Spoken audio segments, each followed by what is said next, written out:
श्री विष्णुरूपाय नमः शिवाय गुरवे नमः। ओम नमः चंडिकाय नारायणं नमस्कृत्य नरं चैव नरोत्तमं देवीं सरस्वतीं व्यासं ततो जयमुदीरयेत्। श्रीकृष्ण शरणं श्रीकृष्ण शरणं श्रीकृष्ण शरणं महादेव महादेव महादेव। శ్రీమదాంధ్ర మహాభారత ప్రవచన మహాయజ్ఞంతర్భాగముగా 611వ రోజు ప్రవచనము శ్రీమదాంధ్ర మహాభారతంలోని 13వ పర్వము శాంతి సప్తకములోని ద్వితీయ పర్వమైనటువంటి ఆనుశాసక పర్వములో పంచమ శ్వాసము ఆఖరి శ్వాసము. పేజీ నంబరు 828 451వ వచనం. అయ్యా, ఇవాళ లేదా రేపట్లో ఈ అనుశాసక పర్వం చాలా పెద్ద పర్వమైనటువంటి అనుశాసక పర్వం. శాంతి పర్వమే దాదాపు 7 అశ్వాసాలు, 7-8 అశ్వాసాలు. తర్వాత ఇగో ఇది అయిపోతుంది. మిగతా ఇక 5 పర్వాలు ఉంటాయి. ఆ 5 పర్వాలు రేపు ప్రారంభంలో 1 ప్రారంభం. ఇవాళ అయితే రేపు మాత్రం కొత్త పర్వం ప్రారంభం. భీష్మాష్టమి నాడు భీష్మ నిర్యాణం చెప్పుకున్నది. దీనికి మొట్టమొదటిసారిగా కొంత ప్రయత్నపూర్వకంగా చెప్పుకున్నాం. అలా అని మనం ఎక్కడా కూడా దాటేయలేదని నేను అనుకుంటున్నాను. దాటేస్తే ఆ శ్రీకృష్ణుడు నన్ను క్షమించుతాడు. చెప్పండి. చని భీష్ముని వీరసేన స్థానంబునకు ఈయన వెళ్ళాడు తాను వెళ్ళాను ఆయన అన్నారు. వెళ్ళారు. సరే, వెళ్ళిన తర్వాత గాంధారికి కొంతికి అందరికి నమస్కారం చేశారు. ఒక 50 రోజులు అయిన తర్వాత సూర్యుడు ఉత్తరాయణంలోకి ప్రవేశించాడని తెలుసుకుని నెమ్మదిగా వచ్చాడు. ఈ వచ్చేటప్పుడు ఎలా వచ్చాడు? వాళ్ళందరితో తీసుకొచ్చాడు. ఏమేమి తీసుకొచ్చాడో మనం నిన్నటి పద్యంలో నేర్చుకున్నాం. అగ్నిని తీసుకొచ్చాడు, పువ్వులు తీసుకొచ్చాడు, కృతం తీసుకొచ్చాడు. ఇవన్నీ ఎందుకో ఇప్పుడు మీరు ఊహించవచ్చు. కృతం ఎందుకు తీసుకొచ్చాడు, అగ్ని ఎందుకు తీసుకొచ్చాడు అది. కాబట్టి అగ్ని, కృతము ఇవన్నీ కుండల్లో, పెద్ద పెద్ద కుండల్లో తెప్పించుకుని వచ్చాడు. వచ్చి ఎక్కడికి వచ్చాడు? భీష్ముడు వీరసేన అంటారు. వీరసేనం అంటే అంపశయ మీద పడుకున్నాడు. పాప పడుకుని ఎలా ఉన్నాడు? ధ్యానం చేసుకుంటున్నాడు. ఆయనే పడుకుని అబ్బా అయ్యో అంటూ ఆయన కానీ వీరసేన స్థానంబున కనతి దూరంబున తేరుడిగ్గిన కృష్ణాదులను రథావతరణంబులు చేసి తానును వారును పరాశర్య నారద దేవల ప్రభృతి పరమ సంయమి సముపాస్యమానుండగు మాననీయుని చేరనరికి చూసారా. వెళ్ళారు. వెళ్ళి ఆ వీరసేన స్థానానికి కొంచెం దగ్గరలో వాళ్ళు రథం నడిపారు. ఒక మహానుభావుడి దగ్గరికి వెళ్ళేటప్పుడు అక్కడ వరకు మనం కారులో వెళ్ళకూడదు, ముందు దిగాలి. ఆయన దగ్గర మీద ఎప్పుడు మీరు పాదచారుల మాత్రమే వెళ్ళాలి. వెళ్ళి కృష్ణాదుడు కూడా అందరూ రథం దిగారు. నెమ్మదిగా ఆయన దగ్గరికి వెళ్ళారు. ఎవరెవరు? ఈయన తమ్ముళ్ళు ధృతరాష్ట్రుడు, తర్వాత నారదుడు, దేవలుడు, వ్యాసుడు, తదితరమైనటువంటి మునిజనులు వీళ్ళందరూ కలిసి వెళ్ళారు. మాననీయు చేరనరిగి వెళ్ళి మునిజనంబులకు వెళుతుండయి చూడండి. ముందర ఈయన చేశాడు, ఆ మునిజనులకు నమస్కారం చేశాడు. వాళ్ళందరూ ఈయన్ని అభినందించారు. ఏమి ధర్మరాజు అయ్యా, ఏమి నీ వినయం. చూడండి, మన వినయంతోనే ఎదుటి వాళ్ళని ఆకట్టుకోవాలి. కాబట్టి ఈయన వాళ్ళకి నమస్కారం చేశాడు, వాళ్ళు వీడిని అభినందించారు. వినతుండై వినతుండై అభినందితుండగుచు అభినందితుండగు ఆ ధర్మనందనుండు ఆ ధర్మనందను అమరనదీనందనుడు అభివందనం ఆచరించి సమీచీన జ్ఞాన తత్పరుడైన అమరనందనుడు ఆ దేవనది అయినటువంటి గంగానది తనయుడికి నమస్కరించి ఆయన అప్పుడు ఏం చేస్తున్నాడు? సమీచీన ధ్యాన తత్పరుడైన దేవవ్రతును ఉద్దేశించి పరమ ధ్యానంలో ఉంది. ఆ పదైక నిష్ఠాగరిష్ఠుడితో ఆ కృష్ణ ధ్యానంలో మునిగిపోయినటువంటి ఆ భీష్ముడిని సమీపించి అప్పుడు చెప్తున్నాడు, ధర్మరాజు మాట్లాడుతున్నాడు. అనగా వచ్చింది ధర్మనందనుడా ప్రణతి ఆచరించదా నా పలుకు అవతరింపనవసరం అవసరమేని విను సమయంబు వార్చి అగ్ని మొదలుగా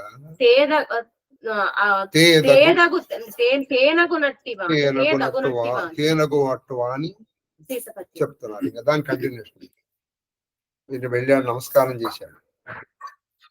గంగాతనయ, నేను ధర్మనందనుండి మీకు అభినందించేస్తున్నాను. మన పేరు చెప్పుకొని నమస్కారం పెట్టాలి. ఇప్పుడు అంటే భీష్ముడికి తెలియదే, కానీ నువ్వు పెట్టాలి. అంబోధు రాదే కాబట్టి నువ్వు పేరు చెప్పుకొని నీకు నాతో మాట్లాడటం అవసరమని మీరు అనుకుంటే నా మాట నేను నాతో పాటు ఏవేవి వస్తువులు తీసుకురావాలో ప్రస్తుతానికి అవి తీసుకొచ్చాను. ఏమేంటంటే అవి అగ్ని, ఈ సమయంలో అగ్ని మొదలుగా తేనెగొనట్టువాని తెచ్చిది. ఇంకోండి ఋత్విజులు కూడా వచ్చారు. ఎందుకు వచ్చారో తెలుసు కదండి. ఇంకొన్ని క్షణాల్లో ఆయన వెళ్ళిపోతారు. మరి వెళ్ళిపోయిన తర్వాత ఆయనకి దహన సంస్కారాలు చేయాలి కదా. కాబట్టి ఋత్విజులు వచ్చారు. మరి దుర్విజులు అగ్ని కావాలి, అగ్ని తీసుకొచ్చారు. మరి ఇప్పుడంటే కిరోసిన్ పోస్తున్నారు. కిరోసిన్ పోయకూడదండి, ఘృతం పోయాలి. అందుకని మంచి ఘృతం తీసుకొచ్చారు. హరియు నీ తనయుడు ధృతరాష్ట్రుడు. హరియు ఎవరెవరు వచ్చారో చెప్తున్నారు. హరియు వచ్చాడు, శ్రీకృష్ణుడు.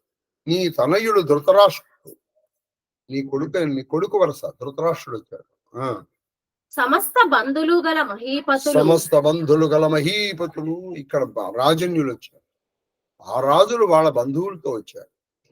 విప్రులు పౌరజనులు విప్రులు వచ్చారు.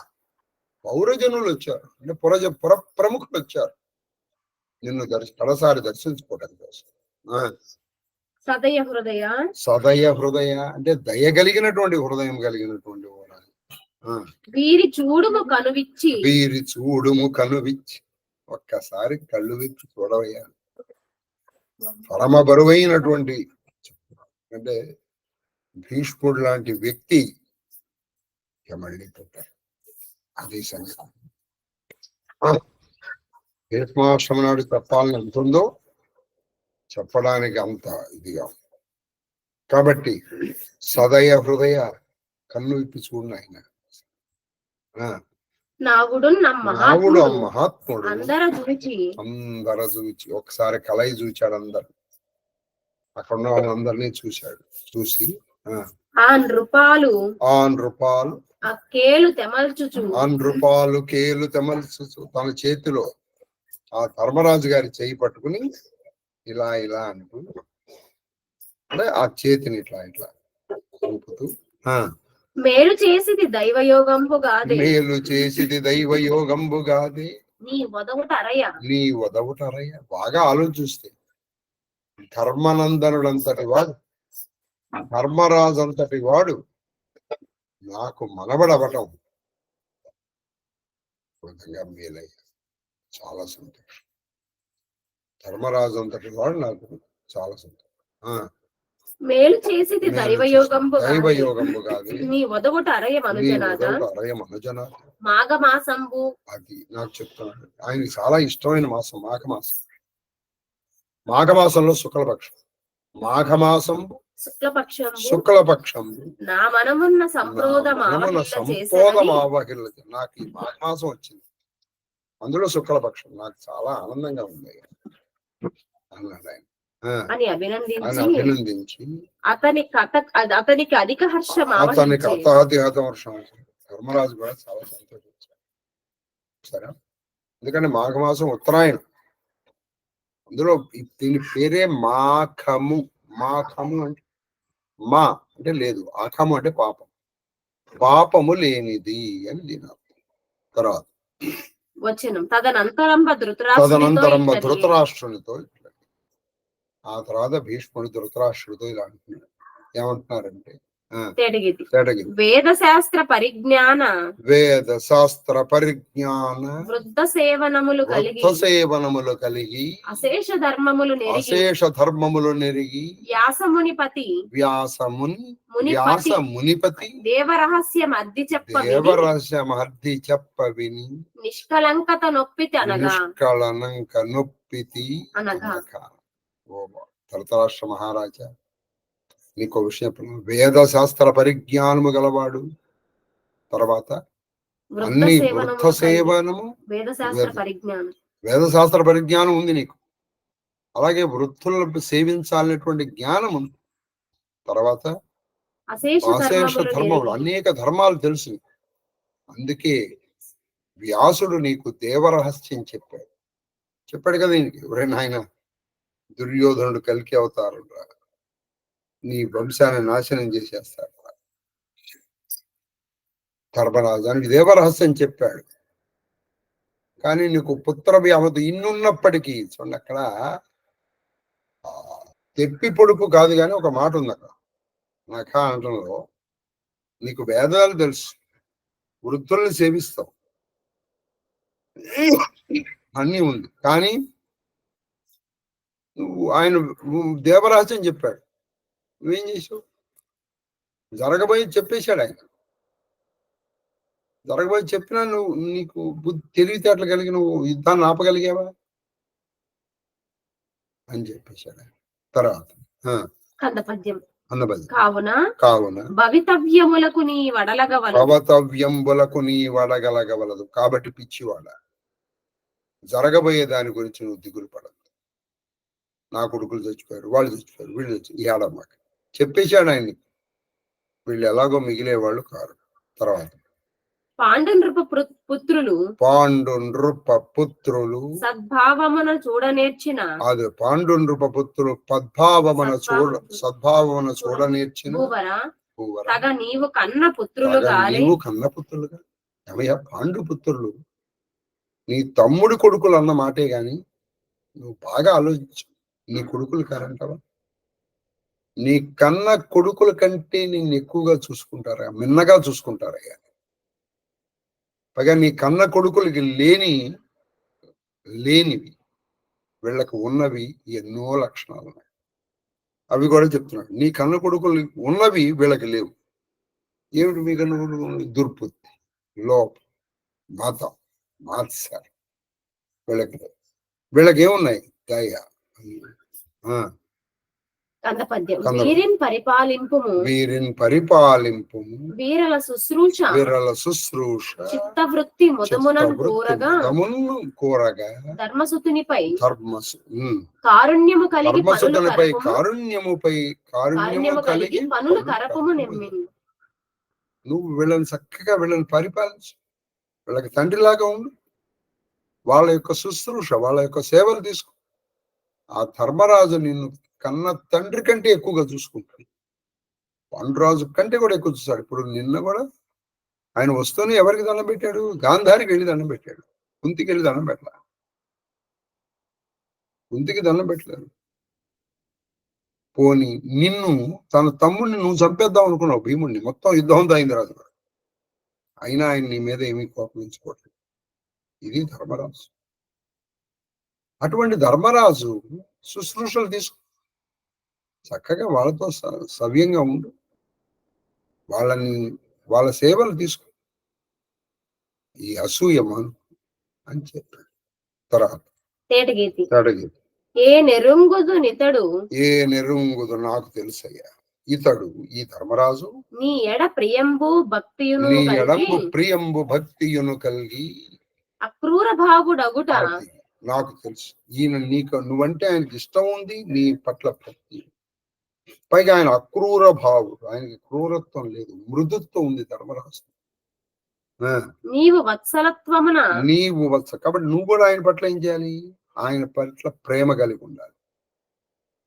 నువ్వు కూడా ఆయన పట్ల ప్రేమ కలిగి ఉండాలి. నీవు వత్సలత్వమున నీ నృపతి పంచి నీ నృపతి పంచి ఈ నృపతి ఈ పంచి నృపతి పంచి పనులు గొనుము పనులు కొను. కౌరవ కుల భారదుర్య కౌరవ వంశ భారాన్ని మోసేయాల్సి నువ్వే ఇప్పుడు. ఎందుకని ఉన్నవాళ్ళు పెద్దవాడిని నేను వెళ్ళిపోతున్నా, ఏ మిగిలింది నువ్వే పెద్దవాడు. కాబట్టి ఎప్పుడు వంశభారము పెద్దవాళ్ళే కదా మోయాల్సింది.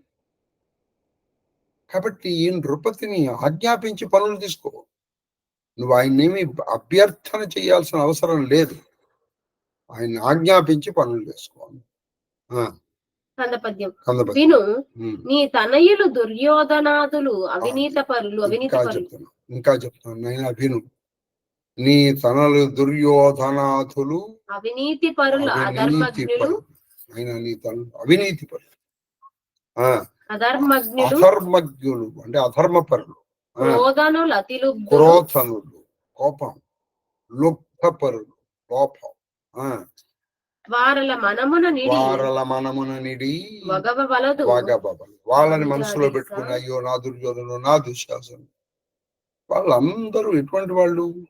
పరమ కోపిష్ఠు, పరమ లోపు, మతం మాత్సం, గర్విత్తు, వంశ నాశనం చేసినటువంటి వాళ్ళని మనసులో. నీ కొడుకులైతే ఏంటయ్యా? ధర్మం లేనప్పుడు నీ కొడుకు అయితే ఏంటి, కూతురు అయితే ఏంటి, ఇంకోటి అయితే. కాబట్టి నీ దానికి చేసుకో. వచనం అని పలికి కృష్ణుని అని ఆలోకించి పలికి కృష్ణుని ఆలోకించి అలా చెప్పాడు. ఇలా ధృతరాష్ట్రుడితో చెప్పాడు. కృష్ణుని చూశాడు. ఎవరు?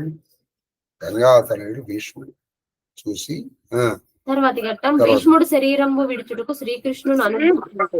ఇప్పుడు భీష్ముడికి తన శరీరాన్ని వదిలేయడానికి కృష్ణుడి యొక్క ఆజ్ఞ తీసుకుంటున్నాడు. అది తేటగితి దేవదేవ చెప్తున్నారు. తేటకి దేవదేవ జీవాత్మక దేవవంద్య ఇవన్నీ ఆయన దేవదేవ అంటే దేవుళ్ళకు దేవుడు, జీవాత్మక అందరిలోనూ జీవుడుగా ఉన్నటువంటి వాడివి నువ్వు. తర్వాత దేవవంద్య జీవాత్మక దేవవంద్య దేవతల చేత నమస్కరింపబడేటువంటి వాడి. శంఖ చక్ర గదా పద్మ శంఖ చక్ర గద పద్మ చారుహస్త. నీ 4 చేతులు అంటే కృష్ణుడు అక్కడ ఎలా కనిపిస్తున్నాడు, ఆయనకి ఎలా కనిపిస్తున్నాడో అలా వర్ణించాడు. ఒకే కృష్ణుడు ఒక్కొక్కరికి ఒక్కొక్క విధంగా కనిపిస్తాడు. ఇక పూర్వం చెప్పాను, ఆధ్యాత్మిక దృష్టి వేరు, భౌతిక దృష్టి వేరు. భౌతిక దృష్టి మనకు అన్నిటికీ ఒక గోడలాగానే కనిపిస్తుంది. కానీ ఆధ్యాత్మికతలో ఒక ఆయన నీకు మహానుభావుడులా కనిపిస్తాడు. అదే ఆయన నీకు ఒక పరమ తాగుబోతులాగాను, తిరుగుబోతులాగాను, ఒక పరమ దుర్మార్గుడులాగాను కనిపిస్తాడు. అదే వ్యక్తి. మరి వీళ్ళు ఆరాధిస్తూ ఉంటారు, వీళ్ళు యావగించుకుంటారు. కారణం ఎవరి వాళ్ళ యొక్క మన ప్రవృత్తి. నీకు అందులో ఆధ్యాత్మికంలో నీ దృష్టిని బట్టి సృష్టి ఏర్పడుతుంది. కాబట్టి ఇక్కడ వాళ్ళ ఇప్పుడు ఈయనకి అక్కడ కృష్ణుడు ఎలా కనిపిస్తున్నాడు? మిగతా వాళ్ళకి అక్కడ కృష్ణుడు వేణువు పట్టుకున్నటువంటి వాళ్ళ కనిపిస్తుంది. చతురహస్తుడు, శంఖ చక్ర గదా పద్మ, శంఖ చక్ర గదా పద్మములు ధరించినటువంటి చాలా సుందరమైనటువంటి చేతులు కలిగినటువంటి వాడ ఓ శ్రీకృష్ణ. వాసుదేవ అంటే వసుదేవుడి కొడుకైనటువంటి వాడు అని చెప్పచ్చు. వాసుదేవ అంటంలో అందరి శరీరములోనూ వసించి ప్రకాశించేటువంటి వాడు అని చెప్పచ్చు. త్రివిక్రమ. చూడండి, ఒకప్పుడు నువ్వు వామనుడిగా వెళ్ళి భూమిని 3 లోకాలని 2 పాదాలతో కొలిచి అవతల పారేసి, 3 పాదాలు కూడా కాదు, 3 పాదాలు. ఒకటి భూమంతా ఒక పాదం, మొత్తం రెండో పాదం ఆకాశం. మరి ఇప్పుడు రెండో పాదం ఏంటి? ఇప్పుడు ఆయన పాదం ఎక్కడ పెట్టాలో తెలియదు. తన నచ్చింది పెట్టాలి. పాతాళాన్ని త్రివిక్రమ. వరద. వరద ఎవరికైనా వరద. వరద అంటే వరములు ఇచ్చేటువంటి వాడు అని ఒక అర్థం. వరము అంటే శ్రేష్టం. శ్రేష్టమైన దాన్ని ఇస్తాడు ఆయన్ని. వరములు ఇచ్చేటువంటి వాడు అని కనుక కూడా శ్రేష్టమైనది ఇచ్చేటువంటి ఓ శ్రీకృష్ణ.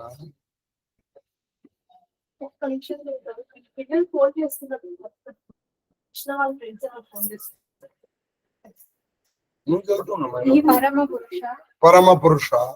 పరమ పురుష నువ్వు ఎటువంటి వాడివి? పరమ పురుషుడు. పరమ పురుషుడు అంటే ఏంటి? అందరికంటే ముందరున్నటువంటి వాడు పురుషోత్తముడు. పరమ పురుష. ప్రణతి ఉనర్చదా. నీకు నేను నమస్కారం చేస్తున్నా. కరుణ. ఈ పద్యం నేను నేర్చుకునే రోజు చేసుకోవచ్చు. ప్రణతి ఉనర్చద కరుణ. నీకు నమస్కారం చేస్తున్నాను.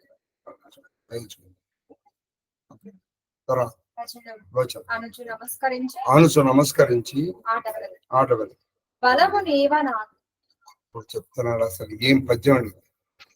బలము నీవ నాకు, నువ్వే నా బలం అయ్యా. భీష్ముడికి ఏదో బలం ఉందనుకుంటున్నారు. లేదు, కృష్ణుడు నా బలం.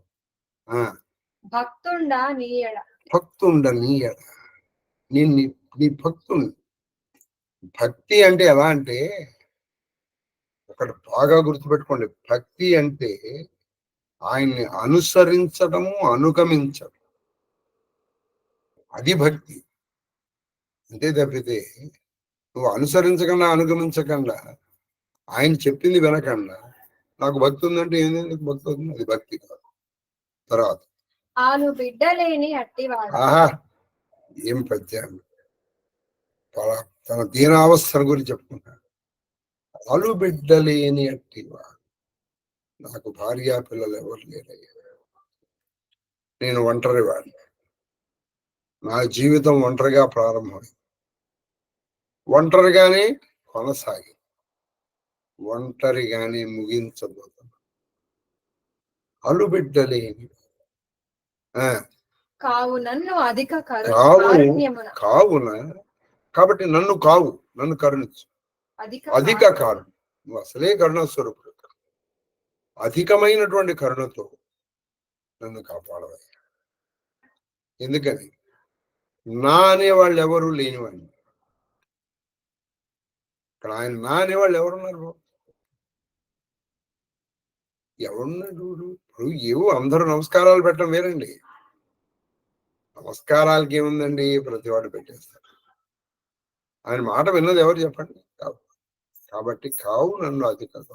తర్వాత ఇమ్ము అనుజ్ఞ కమలదళ మనోజ్ఞనైనా. ఆ కళ్ళు చూశాడు ఆయన. కళ్ళు చూసేటప్పటికీ కమలదళముల వంటి మనోజ్ఞమైనటువంటి, అంటే చాలా అందమైన కళ్ళు కనిపించాయి. నాకు అనుజ్ఞ ఇవ్వాలి. ఎందుకు అనుజ్ఞ ఇవ్వాలి? నేను వెళ్ళిపోవటానికి. వచ్చిన పని అయిపోయింది, ఇంకెందుకు ఉండడం? కాబట్టి అనుజ్ఞ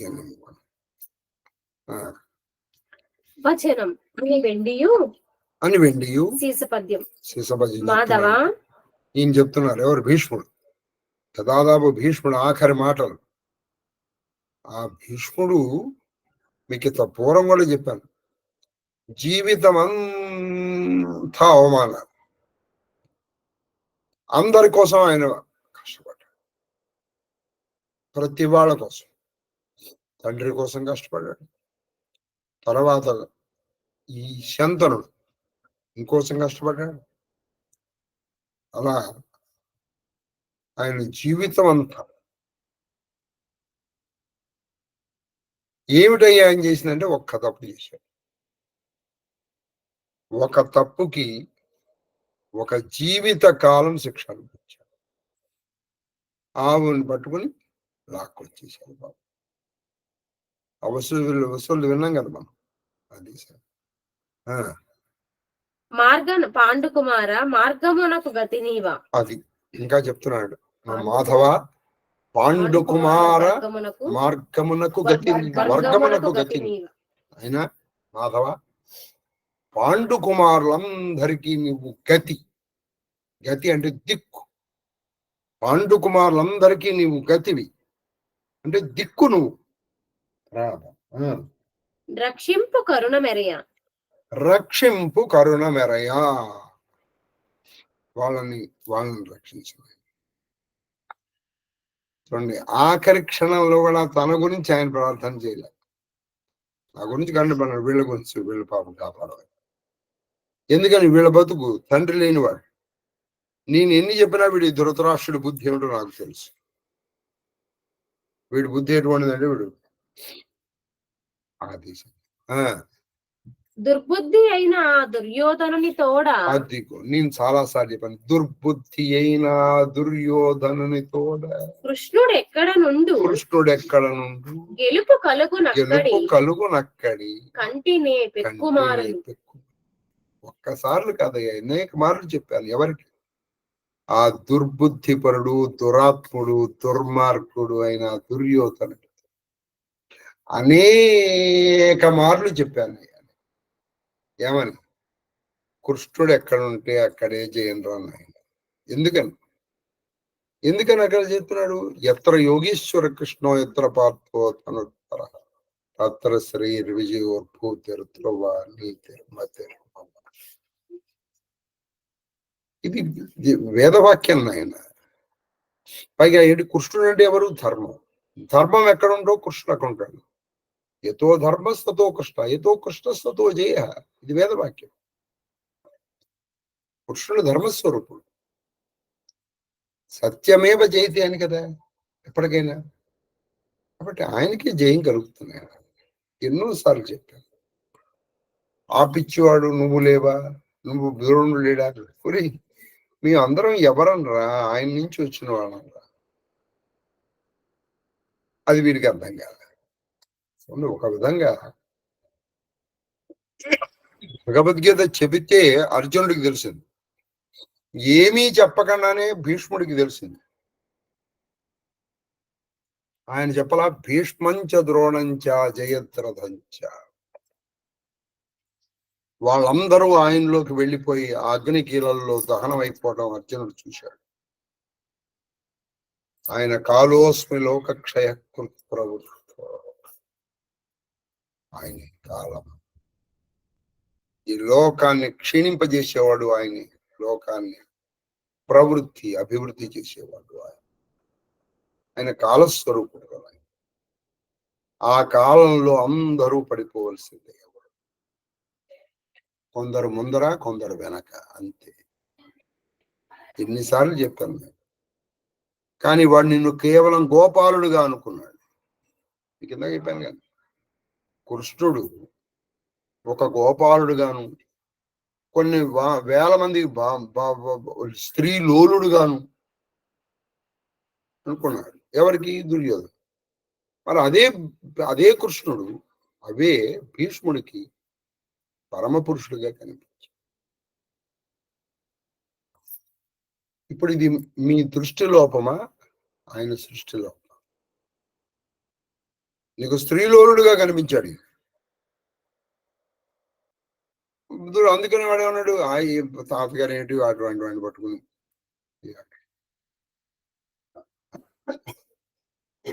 తర్వాత అట్లు చెప్పగా నా పంపు సేయకనతడు తమ వారి నెల సమయించి తాను సమస్య. అలా నేను చెప్తే నా మాట వినకుండా, నా మాట పెడచెవిని పెట్టి వాడి బంధు మిత్ర పుత్ర, బంధువుల్ని, మిత్రుల్ని, పుత్రుల్ని అందరినీ చంపేశాడు. చచ్చిపోయాడు చేశాడు. చివరికి వాడు చచ్చిపోయాడు. అందరూ ఎవరిని మిగిలాడా? ఆయన తమ్ముళ్ళు మిగలేదు, కొడుకులు మిగలేదు, తమ్ముడు కొడుకులు మిగలేదు,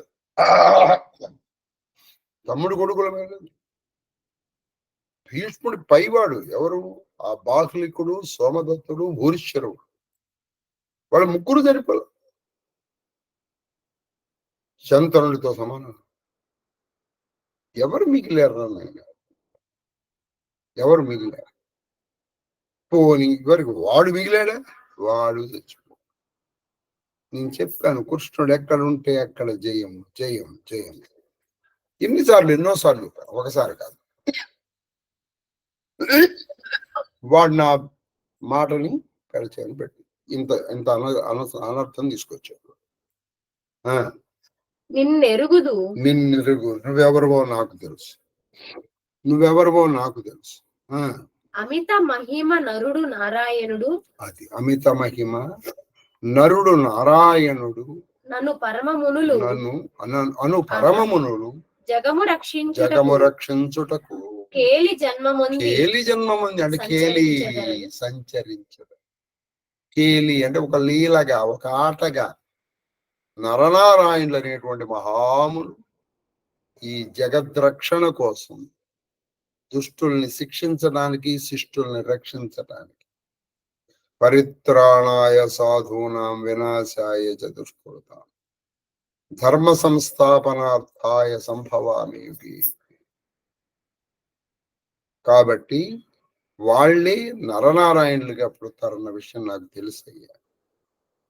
నువ్వు అర్జునుడు ఆ నరనారాయణుల స్వరూపం అని నాకు తెలుసు. మా వాడు అర్జునుడు, మా నరుడు నారాయణ. మీకు ఎదురు లేదన్న విషయం నాకు తెలుసు. మిమ్మల్ని ఎదిరించి నిలవగలిగిన వాడు ఈ సృష్టిలోనే లేడన్న విషయము నాకు తెలుసు. నేను చెప్పాను, నా మాట వినిపించుకుంటే, నా మాట వినిపించుకుంటే కదా అని పరాశరసుతుండు నారదుండును చెప్పిరి. నువ్వు అనొచ్చు, నీకెలా తెలిసే ఆ విషయం అంటే, అయ్యా ఈ విషయం నాకు పరాశరసుతుడైనటువంటి పరాశర మహర్షి కొడుకైనటువంటి వ్యాసుడు నారదుడు నాకు చెప్పారు. ఇదే విషయాన్ని నిర్మోహమాటంగా చెప్పాను, ఏమీ దాచుకోకుండా చెప్పాను. దుర్యోధనుడు నా మాట వినరా నాయన అని బతిమాలు చెప్పాను, బెదిరించాను. వాడు పుత్రవాత్సల్యంతో ఈ ధృతరాష్ట్రుడు ఇదిగో ఇప్పుడు ఇంత అనర్థం జరిగింది. ఎవరు లేరు కదా ఇప్పుడు. యుద్ధానంతరం మిగిలింది 7గురే. పంచపాండవులు, శ్రీకృష్ణుడు, సాత్యకి. ఇటువైపు అటువైపు ఎవడు మిగిలాడంటే యూత్సుడు ఇటువైపు వచ్చాడు, పాండవుల వైపు వచ్చాడు, వాడు ఒకడు మిగిలాడు. యూత్సుడు ధృతరాష్ట్రుడికి ఒక కోమటి కన్య వల్ల నిపించినటువంటి వైశ్యుడి వల్ల. అది వాడు మొదట యుద్ధంలోకి వెళ్ళి ఎందుకు వచ్చిందో మళ్ళీ ఇటువైపు వచ్చాడు. లాస్ట్ లో ధర్మరాజు పిలిచాడు. వచనం అనిన విని వాసుదేవుండు దేవవ్రతు అత్యాదరంబున చాలా ఆదరముతో, ప్రేమతో ఆ దేవవ్రతు, ఆ గంగా శంతనతనయుడు అయినటువంటి ఆ భీష్మాచార్యుని పరమ ప్రేమగా చూసి ఒకప్పుడు లేదు. ఇప్పుడు చెప్తున్నాను ఆయన, ఈడు ఒకప్పుడు లేదు. కృతపుణ్యుడవు అయ్యా, నీ వల్ల ఎప్పుడూ దోషం జరగలేదు. నీ వల్ల ఎప్పుడూ దోషం జరగలేదు. ఇప్పుడు కాదు, ఎప్పుడూ జరగలేదు. పైగా కృతపుణ్యుడవు. నీ చరిత్ర చూస్తే నీ జన్మాదిగా క్షణ పర్యంతం ఇప్పటి వరకు నీ పుణ్యాలే చేసావు. కృతపుణ్యుడవు. పుణ్యపన్ను పుణ్యకర్మల్ని మాత్రమే నువ్వు ఆచరించావు నాయన. తండ్రి వలని భక్తి పెంపు కలవు. నీకు పితృభక్తి పరాయణుడు. ఎంత పితృభక్తి పరాయణుడు అంటే, నువ్వు మంచి యవ్వనంలో ఉండంగా తండ్రి వివాహం కోసం నువ్వు ఆజన్మ బ్రహ్మచారిగా మిగిలిపోయావు. ఇంకోటి ఏంటన్నా, నువ్వేమో ఇప్పుడు నేను మంచి యవ్వనంలో ఉన్నానే, నీ కోసం నేను వివాహం అనుకోవాలా? ఇది ఏం ధర్మం నాన్న అని అడగడు. ఇది ఏం ధర్మం? ఇది ఎక్కడ ధర్మం అని అడగలేదు. వెంటనే నువ్వు వెళ్ళి ఆ పెళ్లి చూసుకోవడం కోసం అక్కడ వాడు పెట్టిన కండిషన్స్ అన్ని ఒప్పుకోవచ్చు. కాబట్టి నువ్వు పితృభక్తి పరాయణుడు నాయన. గాంగే దాన కాదే బంటు బోలే గాంగేయ భక్తి పెంపు కలవు, భక్తి పెంపు కలవు, దానం కాదే దాన కాదే బంటు బోలే పంటు బోలు గాంగేయ మృత్యువుని వశమున నిలిచే నిర్భరముగా. ఆ నీకున్నటువంటి పితృభక్తి పరాయణత్వంలో ఇవ్వడం జరిగింది. మనమందరము మృత్యువుకి సావుకి వశులై ఉంటాం. అది ఎప్పుడు వస్తే అప్పుడు మనం వెళ్ళిపోవాల్సిందే. కానీ ఆయన అలా కాదు, తను రమ్మన్నప్పుడు అది రావాలి. నువ్వు రమ్మన్నప్పుడు వచ్చేది ఎవరు? నీ బంటు, నీ సేవకుడు కదండి. నీ ఇంట్లో ఎవరో పనిచేస్తున్నాడు, వాడు నువ్వు రమ్మన్నప్పుడు వస్తాడు.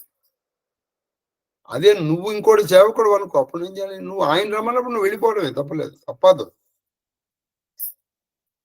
కాబట్టి మృత్యువుని నీ బంటుగా చేసుకోవడానికి కారణం ఏంటంటే నీకున్నటువంటి పితృభక్తి.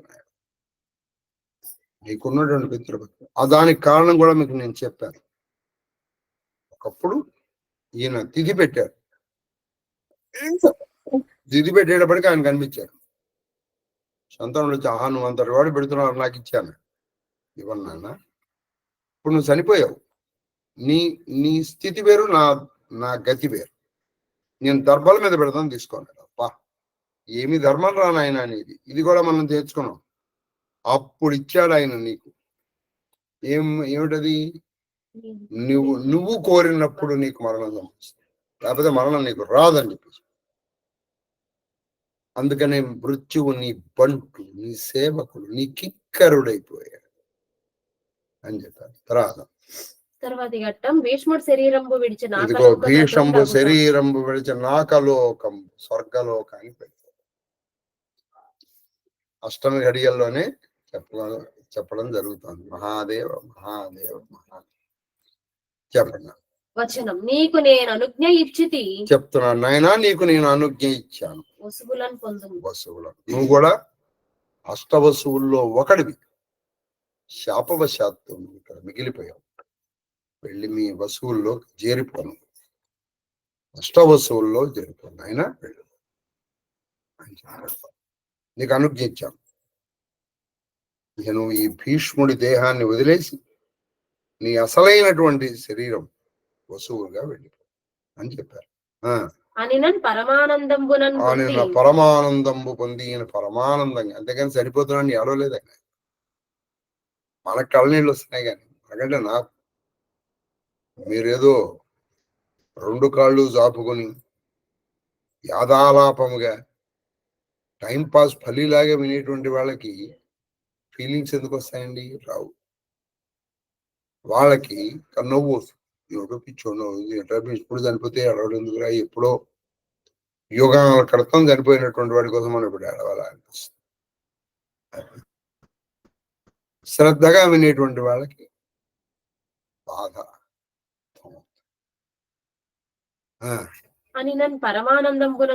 పరమానందమును పొంది పాండునందనులను ధృతరాష్ట్రుని చక్కటి వారలను కనుగొని అందరినీ చూశాడు.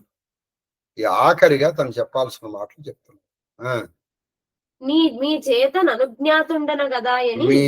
అనుజ్ఞాతుండను కదా అలా మీరందరూ నాకు వెళ్ళిపోవడానికి అనుజ్ఞ ఇచ్చేసినట్టే కదా అన్నాడు. కృష్ణుడు ఎలాగ అనుజ్ఞ ఇచ్చేశాడు అని పలికి అందరం కౌగిలించుకొని ఒక్కొక్కరిని దగ్గరికి తీసుకొని కౌగిలించుకొని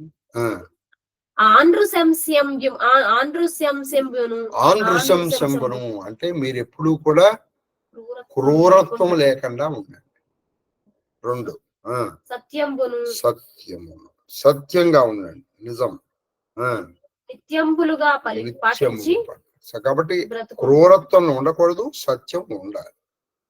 ఇదే మీ నిత్య జీవితం చేసుకోండి అందరూ కూడా.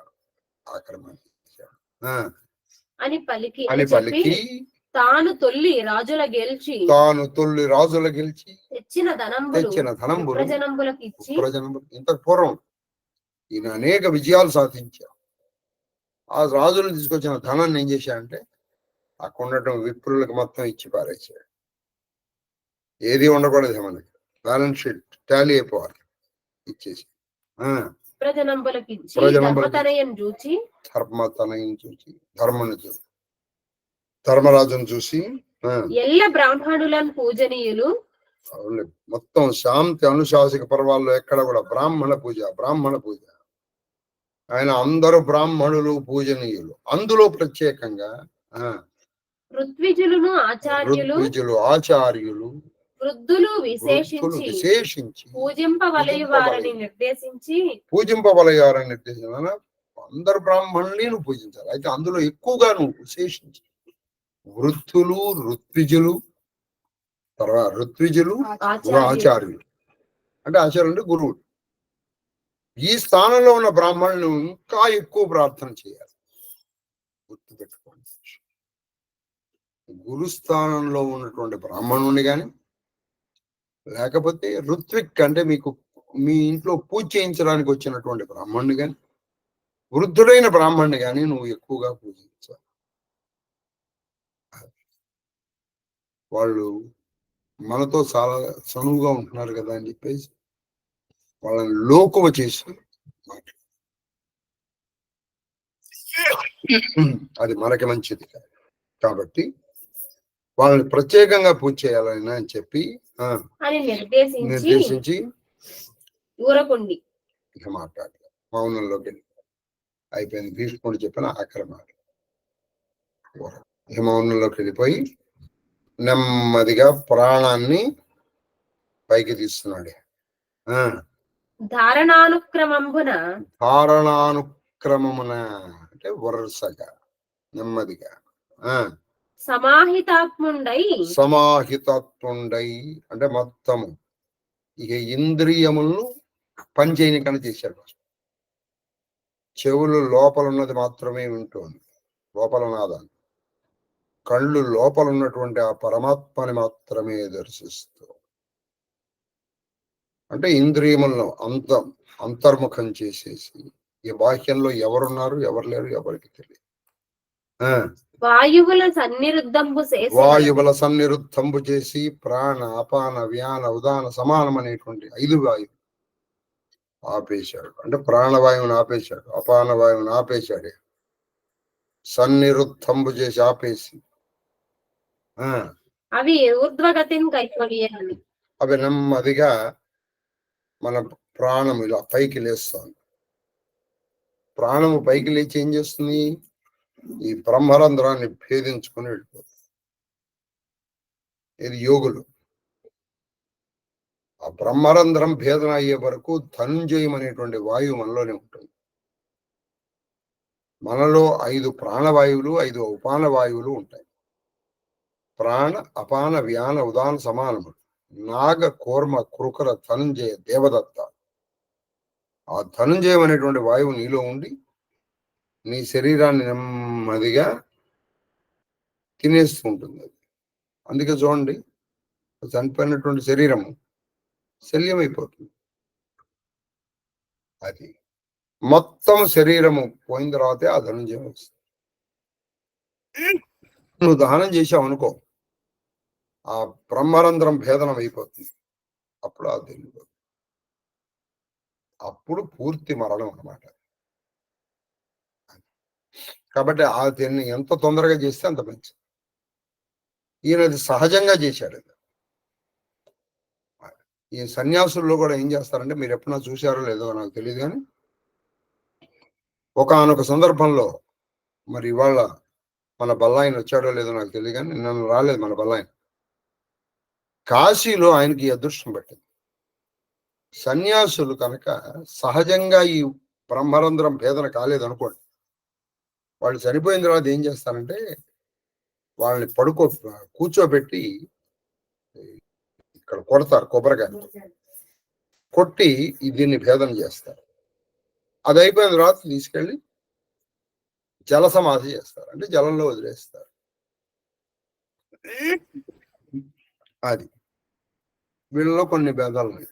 సరే, ఒకసారి మేము పంచక్రోశికి వెళ్ళి వస్తుంటే ఈయన గంగా స్నానానికి వెళ్ళేటప్పటికి ఒక సన్యాసి వెళ్ళాడు. అప్పుడు ఈయన కూడా ఒక అవకాశం వచ్చింది అని చెప్పాడు ఆయన వచ్చి. ఎప్పుడు మనతో పాటు వచ్చేవాడు, లేదా నేను మా ఆయనతో పాటు ఉండేవాడు, ఆ వాళ్ళు మాత్రం వెళ్ళాం. కాబట్టి ఇది జరుగుతుంది. కాబట్టి చెప్పండి. మహాత్ముండు అవయవంబుల ప్రాణంబులు వాపికొనుచు ఒక్కొక్క అవయవంలోంచి ప్రాణం తీసేస్తున్నాడు.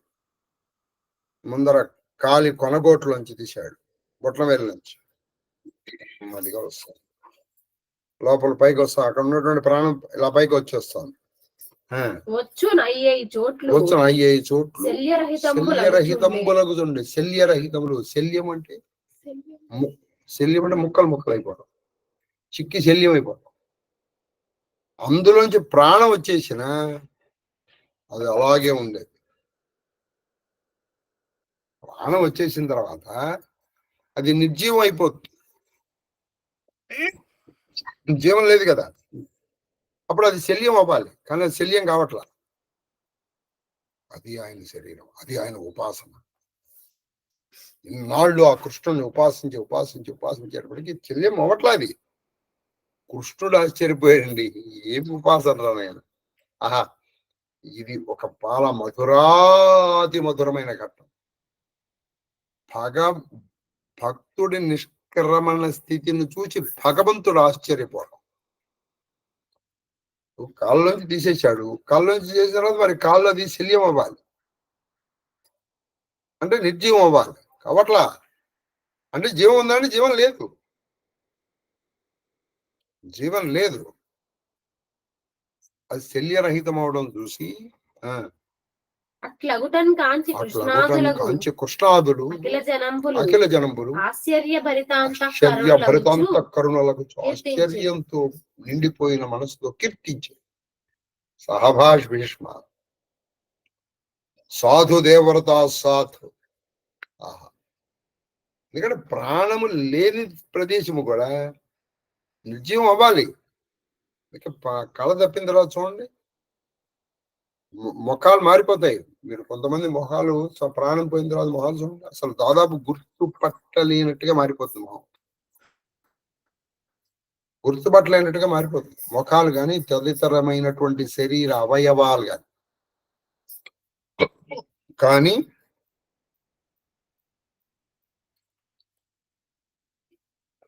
దీని శరీర అవయవాలు ఎలా ఉంటే అలాగే ఉంటాయి. ఈయన శరీర అవయవాలు ఎలా ఉంటే యాజ్ ఇట్ ఈజ్ అలాగే.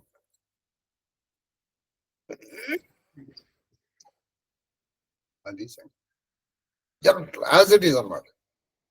దాన్ని చూసి కృష్ణుడు అక్కడ ఉన్నటువంటి వాళ్ళందరూ ఆశ్చర్యంతో కూడినటువంటి మనస్సు కలిగి ఆ భీష్ముడిని కీర్తించడం ప్రారంభించారు. ఆ సంయమ చతురునిచే సర్వాయతన సంనిరుద్ధంపై ఆ సంయమి నిజమైనటువంటి యోగండి. అదేంటంటే రాసరికంలో యోగండి మరి చేశాడు ఆయన, అలా చేశాడు. కాబట్టి మన వృత్తి మన ప్రవృత్తికి నిరోధం కాదు ఎప్పుడు. అండి ఈ ఉద్యోగం చేస్తూ ఇవి చేయలేమండి కాదు, బద్ధకంతో నువ్వు అంటున్న మాట. అక్కడ ఇంత మనం జపాన్ చేయలేమండి, బద్ధకంతో అంటున్నమాట. ముందర బద్ధకాన్ని వదిలేసి అది సంగతి. కాబట్టి ఆ సంయమి చతురుడు సర్వాయతన సన్నిధనం, అన్ని అవయవాలని అంటే అవి కదలకుండా చేశాడు, నిశ్చేష్టం చేసి ఆత్మమూర్ధంబు భేదించి అపాన వాయువు ప్రాణము వ్యానము ఉదానము సమానములోను కలిసి ఈ వాయువులన్నీ ఆ సుషుమ్నా నాడి నుంచి ప్రవహించి మూర్ధస్థానం అంటే బ్రహ్మరంధ్ర స్థానము దగ్గరికి చేరుకుని ఆ స్పీడ్ కి, ఆ వెలాసిటీ, ఆ వేగానికి కొన్నటువంటి బ్రహ్మరంధ్రం చాలా మెత్తగా ఉంటుంది. పట్టని చీలిపో.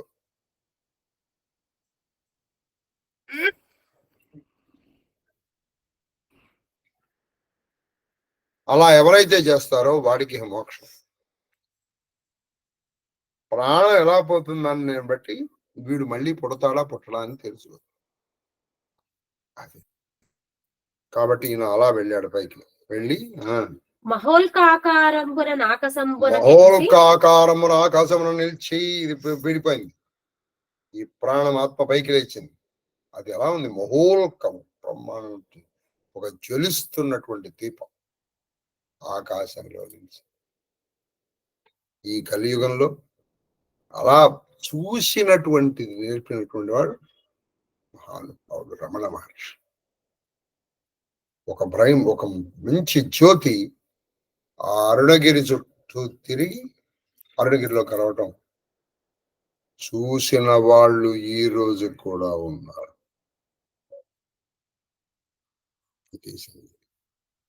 కాబట్టి నువ్వు వెళ్ళిపోయినప్పుడు కూడా నీలో ఉన్న జ్యోతి ఇలా పైకి వచ్చేస్తుంది. నువ్వు పక్కన ఉంటావు, నీ కనబడి నీ బంధు, నీకేం కనబడుతుంది? నువ్వెంత, నీ ఉపాసన. మహోపాసన ఉంటే గానీ అది కనపడదు. మరి అదేంటండి రమణలో కనిపించాడు? ఆయన దయ. ఆయన దయ చేస్తే అది కనిపిస్తుంది. అది సంగతి. కాబట్టి ఆయనలో ఉన్న జీవుడు పైకి లేచాడు. అదే ఆత్మను, జీవాత్మను అదిలో పైకి లేచాడు. అది బ్రహ్మాండమైనటువంటి జ్యోతిస్వరూపంతో ఆకాశంలో అలా నిలబడింది కొంతసేపు. ఈ శరీరం ఇక్కడ పడిపోయింది. ఈ శరీరం నిశ్చేష్టమైపోయింది. ఈ శరీరము ప్రాణరహితం అయిపోయింది.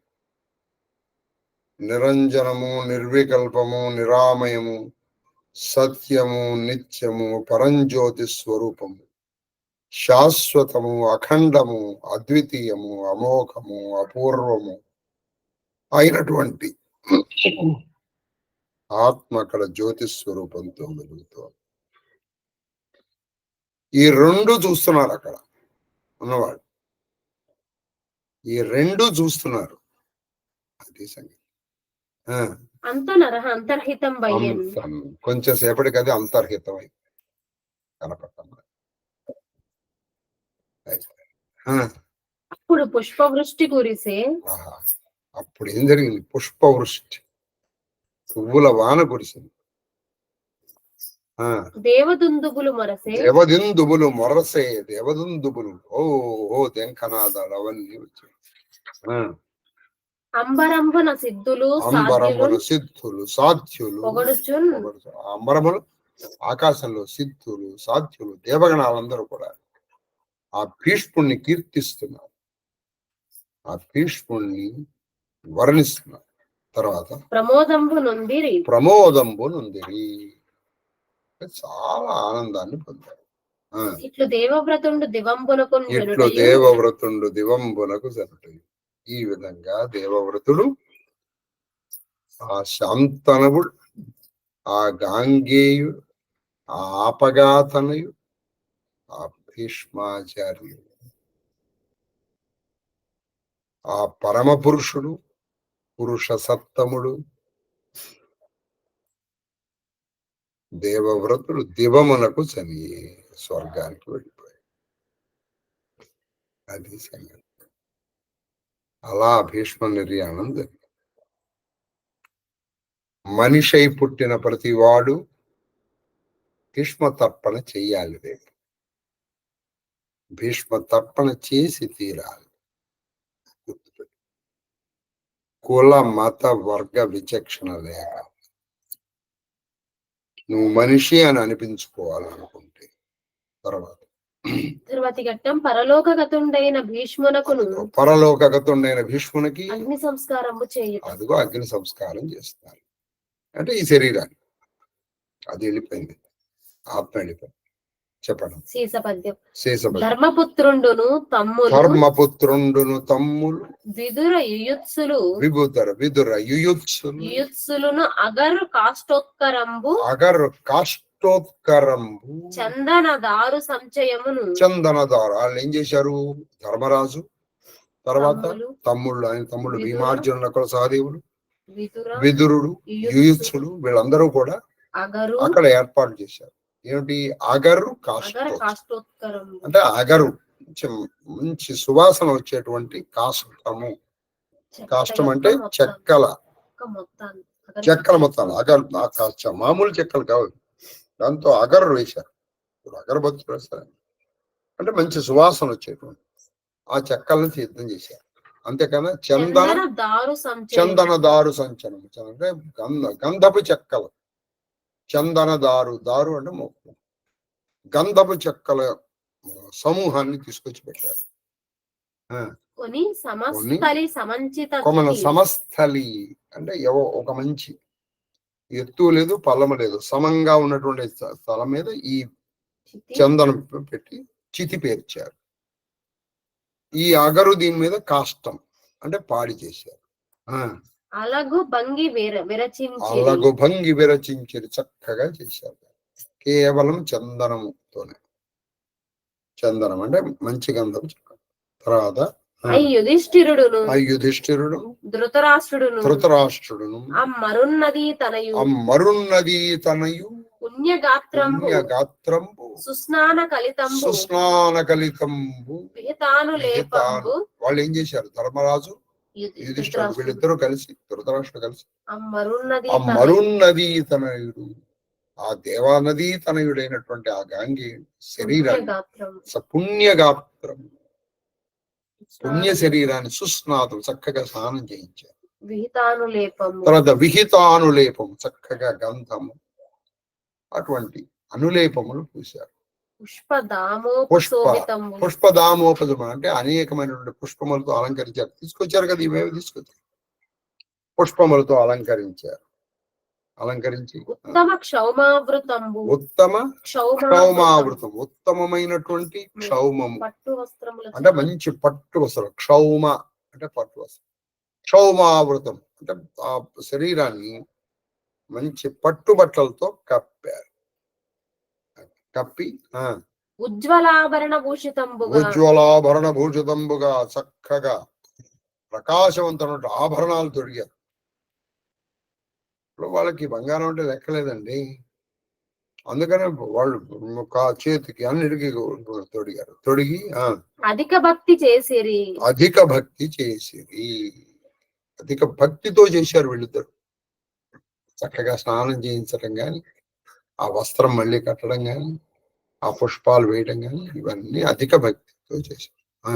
అప్పుడు సామంబు సెలగా అక్కడ ఉన్నటువంటి ఋత్విక్కులు, విప్రులు చాలా మంది వచ్చారు.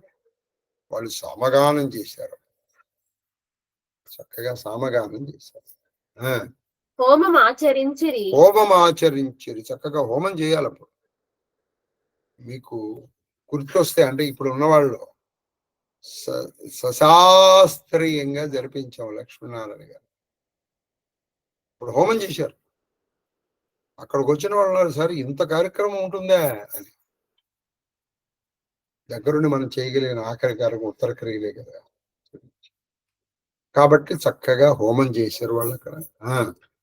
యాజకులు అగ్ని అలరా అందుకే అగ్ని తీసుకొచ్చారు. అగ్నితో చక్కగా హోమం చేశారు అక్కడ. చేసి కనకములు మణులు భూసుర జన సంగంబునకు అజాత శత్రుండు శ్రద్ధా వినయ ప్రీతియుతంగా అంటే మూడుతో కలిసి శ్రద్ధగా, వినయంగా, సంతోషంగా బ్రాహ్మణులకి ఆ సమయంలో బంగారము మణులు ఈయన దానం చేశాడు. మీరు కొంచెం దీంతో అలవాటు ఉన్నటువంటి వాళ్ళు ఏం చేస్తారంటే ప్రతిరోజు మనం ఏం చేస్తాం, దశదాన ప్రత్యామ్నాయం యథాశక్తి తుభ్యమం సంప్రదే నమమా అనిపించేస్తారు. ₹1 ఇచ్చి కనీసం ఒక్కొక్క దానానికి ₹1 కూడా ఇవ్వం మనం. దశదానాలకి సరిపడా మనం ₹1 దానం ఇలా ప్రతిరోజు చెయ్యాలి అక్కడ. అప్పుడు కూడా చేస్తారు. చేశాడు ఆయన. ఏమిచ్చాడు? కనకం ఇచ్చాడు, దానం ఇచ్చాడు, మణులు ఇచ్చాడు, భూసులకు. ఎలా ఇచ్చాడు? శ్రద్ధగా ఇచ్చాడు, వినయంతో ఇచ్చాడు, ప్రేమగా ఇచ్చాడు. ఎప్పుడన్నా మీరు ఎవరికైనా ఇచ్చినప్పుడు ఈ మూడిటితో ఇవ్వండి. ఈ మూడు లేకపోతే ఇవ్వకండి. అసలు ఇవ్వద్దు. ఎవడు ఏడవడు. మీరిచ్చే దాంతోనే ఎవడు బతకడు. ఇది బాగా గుర్తు. మీరిచ్చే దాంతో ఎవడు బతకడు. బతకన మీరు శ్రద్ధగా ఇస్తేనే ఇవ్వాలి. తర్వాత వేట్క అనేకములు నొసగే వేట్క అనేకములు నొసగే అవహితమతి. చాలా శ్రద్ధగా అనేకమైనటువంటి వస్తువులు వాళ్ళకి ఇచ్చాడు. తర్వాత వచనం తదనంతరంబా ఆ తర్వాత కందపద్యం. తల దిక్కు ఆయన్ని పట్టుకోబెట్టారు కదా కష్టమని. ఆయన తల వైపున తల దిక్కు కబలు. ఆ తల దిక్కున ఇద్దరు పట్టుకున్నారు, లేపారు. నకులుడు సహదేవుడు. పాదంబుల దశ ధృతరాష్ట్ర పాండు భూపాగ్ర తనుజుడు బట్టి పడుకున్నారు. పాదముల దగ్గర ఎవరున్నారు? వాళ్ళిద్దరు ఉన్నారు, ధృతరాష్ట్రుడు, ధర్మరాష్ట్రుడు. ఈయన తల దగ్గర నకులుడు సహదేవుడు ఇద్దరు పట్టుకున్నారు. అధిక విభవోజ్వలమగు పాడెపై అంటే మంచి పాడె. అది ఆ పాడె బ్రహ్మాండంగా ఉంది. ఎందుకంటే అగరుతో చేశారు. దాని పాడి మీద పెట్టేశారు ఈ శరీరాన్ని. పెట్టేసి శవరత్నమున్. తిక్కన గారికి భీష్ముడి శవం అంటాం ఇష్టం లేదు. ఆ శవముల్లో రత్నము లాంటి శవం. ఇది తిక్కన గారు తప్ప ఆయనకి ముందర ఆయన తర్వాత ఏ కవి ప్రయోగించలేదండి ఈ ప్రయోగం. ఇప్పుడు ఎవరైనా చూడండి, లలనామణి అంటారు. అంటే స్త్రీల్లో శ్రేష్టమైనది స్త్రీ రత్నము, లేదా పుత్రరత్నము, శిష్యరత్నము. శిష్యుల్లో రత్నం లాంటి వాడ, స్త్రీల్లో రత్నం లాంటిదాడ. నువ్వు దేనికైనా వాడచ్చు. కానీ శవముల్లో రత్నం లాంటి శవం లేదు. ఇది మాత్రం ఒక్క తిక్కన గారు తప్ప ఇంకెవ్వరు ప్రయోగించలేదండి. ఎందుకంటే ఆయనకి భీష్ముడు అంత రాణి శవం అంటారండి అనుకోలేదు. అందుకని ఆయన ఉత్తర క్రియలకి సాక్షాత్తు కృష్ణుడు అక్కడ ఉన్నాడని చేయించాడండి. అక్కడ ఇంకేం కావాలని చెప్పాలి. కృష్ణుడు అక్కడ ఉండి చేయించాడు దగ్గర. కృష్ణుడు ఒక కృష్ణుడు, వ్యాసుడు, నారదుడు, దేవరుడు, ఇటువంటి వాళ్ళందరూ ఉన్నారు. అందుకని అది శవరత్నం.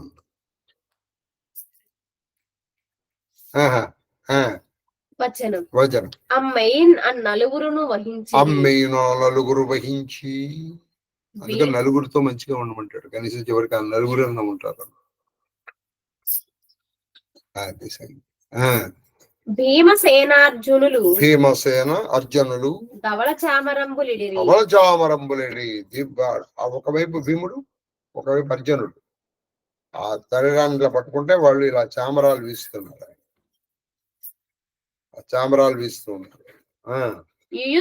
ఉత్తమ చత్రంబు బట్టే. యూత్సుండు ఆయన కొడుకు పాపం. అందారికి పట్టకపోయినా ఆయన ధృతరాష్ట్రుడు కొడుకు కదా. ఆయన ఉత్తమ ఛత్రము ఒక ఛత్రం పట్టాడు.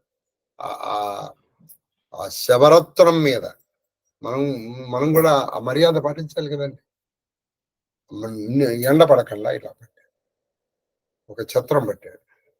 వీళ్ళు శ్రమ కలగకుండా చామరం వృద్ధలకు కౌరవ స్త్రీలు ఆలవట్టంబులు పట్టిరి. వృద్ధలకు కౌరవ స్త్రీలు, కొంచెం పెద్దవాళ్ళైనటువంటి కౌరవ స్త్రీలు ఏం చేశారు? ఆలవట్టం. ఆలవట్టం అంటే ఏంటంటే ఒక మంచి బట్టతో, తెల్లటి బట్టతో ఇట్లా గుండ్రంగా చేసి ఇట్లా విసురుతూ ఉంటారు. దాన్ని ఆలవట్టము అంటారు. వాళ్ళు అలా విసురుతున్నారు. ధౌమ్యుండు క్రియాకలాపంబు అన్నప్పుడు ఆ ధౌమ్యుండు ఈ ఉత్తర క్రియాకలాపం, ఈ హోమం ఎలా చేయించాలి, ఆ తంత్రంతో మిగతా ఋతువులందరూ మంత్రాలు చదువుతున్నారు. అది అట్లు సొద అంటే చిత్తి. మనం అంటుండే బా సొద అనేటువంటి చిత్తి. సొద చేర్చి దేవవ్రతుని దేహంబు దేవవ్రతుని దేహంబు శ్రౌతాగ్ని కాహుతి చేసి శ్రౌతాగ్నికి అగ్ని అంటించారు. శ్రౌతాగ్నిలో ఆహుతి చేశారు, అంటే ఆహుతులు ఇచ్చారు. స్వాహ అన్నప్పుడు వేసేసారు. ఆ శ్రౌతాగ్నికి ఇలా ఆహుతి కానీ కాల్చారు అనాల. బహుకుండంబులెత్తి ఆల్రెడీ నెయ్యి తీసుకొచ్చారుగా, కుండములు నెయ్యి బహుకుండములు ఎత్తి ఘృతంబు ప్రయోగించి ఘృతంబు ప్రయోగించి, ఘృతం అంటే నెయ్యి ప్రజ్వలింపజేసి ఈ విధంబునన్ పితృమేదంబు పితృమేధము విభవ మహితంబును విభవ మహితంబును విధి విహితంబుగా విధి విహితముగా అనుష్ఠించి విధి విహితముగా యథా శాస్త్రం ఎలా చెప్పిందో ఆ విధముగా అనుష్ఠించి చేసి కౌరవులు అపసవ్యంబుగా తిరిగిన ప్రదక్షిణ చేయాలి కదా. అందుకని వీళ్ళు ఏం చేశారు, ఆ శబరత్నమునకు అపసవ్యంగా తిరిగారు ప్రదక్షిణ. కృష్ణద్వైపాయన నారద దేవల ప్రభృతులు వాళ్ళు కూడా దానికి ప్రదక్షిణ చేశారు. వ్యాసుడు, నారదుడు, దేవలు కూడా, దేవరుడు ఏమి భీష్ముడే, ఏమి ఆ గాంగేయతన. సరే, ఎవరికి మళ్ళీ అదృష్టం పట్టలేదు. కృష్ణుడికి పట్టలేదండి, సాక్షాత్ పరమాత్మ కృష్ణుడికి పట్టలేదు. ఆ శరీరానికి, కృష్ణ శరీరానికి, కృష్ణుడికి కాదు, కృష్ణ శరీరానికి పట్టలేదు. వాళ్ళు ప్రదక్షిణ చేస్తారా? భాగీరథికించని అప్పుడు వాళ్ళందరూ వెళ్ళి భాగీరథి దగ్గరికి వెళ్ళారు. అంటే గంగ దగ్గరికి వెళ్ళి సర్వభరత భార్యా సమేతంబుగా సర్వభరత భార్యా సమేతముగా గాంగేయునకు తిలోదక ప్రదానం. సర్వభరత భారత్ అంటే అక్కడ ఉన్నటువంటి భారత వంశంలో వాళ్ళందరూ కూడా ఆ గాంగేయునకు తిలోదకాలు ఇచ్చారు. ఏతత్ తిలోదకం ఉపతిష్టదు, ఆ తిలోదకాన్ని ఇచ్చారు. స్వధానమస్తర్పయామి, రేపు వదలాలి, రేపు గుర్తుపెట్టుకో. అసలు ఇవాళ కూడా వదలమని కొంతమంది చెప్పారు, ఎందుకంటే అష్టమి వచ్చింది. రేపటి నుంచి 5 రోజులు, అష్టమి, నవమి, దశమి, ఏకాదశి, ద్వాదశి కూడా వదులుతాం. కనీసం ఏకాదశి వరకు వదలాలి. వదలలేదు, అష్టం ఒక్కరోజన్నా వదలాలి, అది కూడా వదలలేదు. పోండి, ఎవడి దానికి ఎవడి చెప్తాం. అట్టి సమయమున పుట్ట శోకాతుర గంగాదేవి కృష్ణాదులను కనుగొని దుఃఖించుట. అప్పుడు చనిపెడతాం. గంగాదేవి పైకి వచ్చేసి కృష్ణుణ్ణి, వాసుణ్ణి అందరిని చూసి ఆవిడ చాలా బాధపడుతాం. అంతేనా, కొడుకు కదండి అది. ఆవిడ చాలా బాధపడు. ఆ తల్లి బాధ ఇప్పుడు చెప్పండి. ఉదకంబులందుండి ఉత్థితయై ఆ భాగీరథులో పెట్టి స్నానం చేస్తున్నాగా, అందులోంచి పుట్టుకొచ్చింది ఒక పైకి వచ్చింది ఒక ఆవిడ. శోక విహ్వలత్వమున శోకముతో మరిచిపోయింది, తను మరిచిపోయినటువంటి వికల గమన నడక సరిగ్గా ఉండట్లా, తడబడుతున్నటువంటి కాళ్ళతో నిమ్మోముపై అశ్రులు కమ్మగా ఆవిడ ముఖం నిండా కళ్ళ నీళ్లు అలా జాలువారుతూ ఉండగా చనుదెంచి ఎవరండి? గంగాదేవి. ఈ కొన్ని ఘట్టాలు వింటుంటే గంగాదేవి అడవటం, అందరి పాపాలని కడిగేసేటువంటి గంగాదేవి కంటి మాట నీర ఏమి భీష్ముడండి అసలు, ఏమి భీష్ముడు. కౌరవ సమితి ఎదుర నిలిచి ఆ కౌరవ సమూహానికి ఎదుర్కొండా నిలబడి ఆ తల్లి భాగీరథి అలగుండు తన కొడుకు ఇలా పరికింపగా కొడుకు ఇలా పరికింపగా ఎట్టి భంగివాడయ్యే అలకుడు తక్కువ వాడు కాదు. బాగా ఆలోచిస్తే ఎట్టు అయిపోయాడయ్యా నా కొడుకు అంటూ బాధపడినాడు. ఏమయ్యా నా కొడుకు ఎటువంటి వాడు? కాశీరాజు తన తమ్ముళ్ళ పెళ్లి కోసం కాశీరాజుతో యుద్ధం చేసి అందరు రాజుల్ని ఓడించిన వాడు, పరశురాముణ్ణి గెలిచినటువంటి వాడు. చివరికి ఒక సెకండ్ చేతిలో చనిపోవటమా? ఒక సెకండ్ దెబ్బలకి పడిపోవటమా? ఏమిటి ఆశ్చర్యం అని పాప ఆ తల్లి శోక విహ్వలయ్యి ఉంది పాప. చరితంబు పోడిమి మీరెల్ల నెరుగుదురు. అది చరితంబు పోడిమి మీరెల్ల నా కొడుకు చరిత్ర, ఆయన యొక్క గొప్పతనం మీ అందరికీ తెలుసు కదా ఆయన. ఆయనను నేను కొంత నేను కూడా నా మనసులో ఉన్న చెప్తా అంటూ అంది ఆ గంగాదేవి, ఆ గంగామాత. దృఢవ్రతశీలుడు ఈ భీష్ముడు ఎటువంటి వాడు? ఒక వ్రతం పట్టుకున్నంటే దృఢం. ఒక మాట మనం అన్నామంటే అది దృఢం.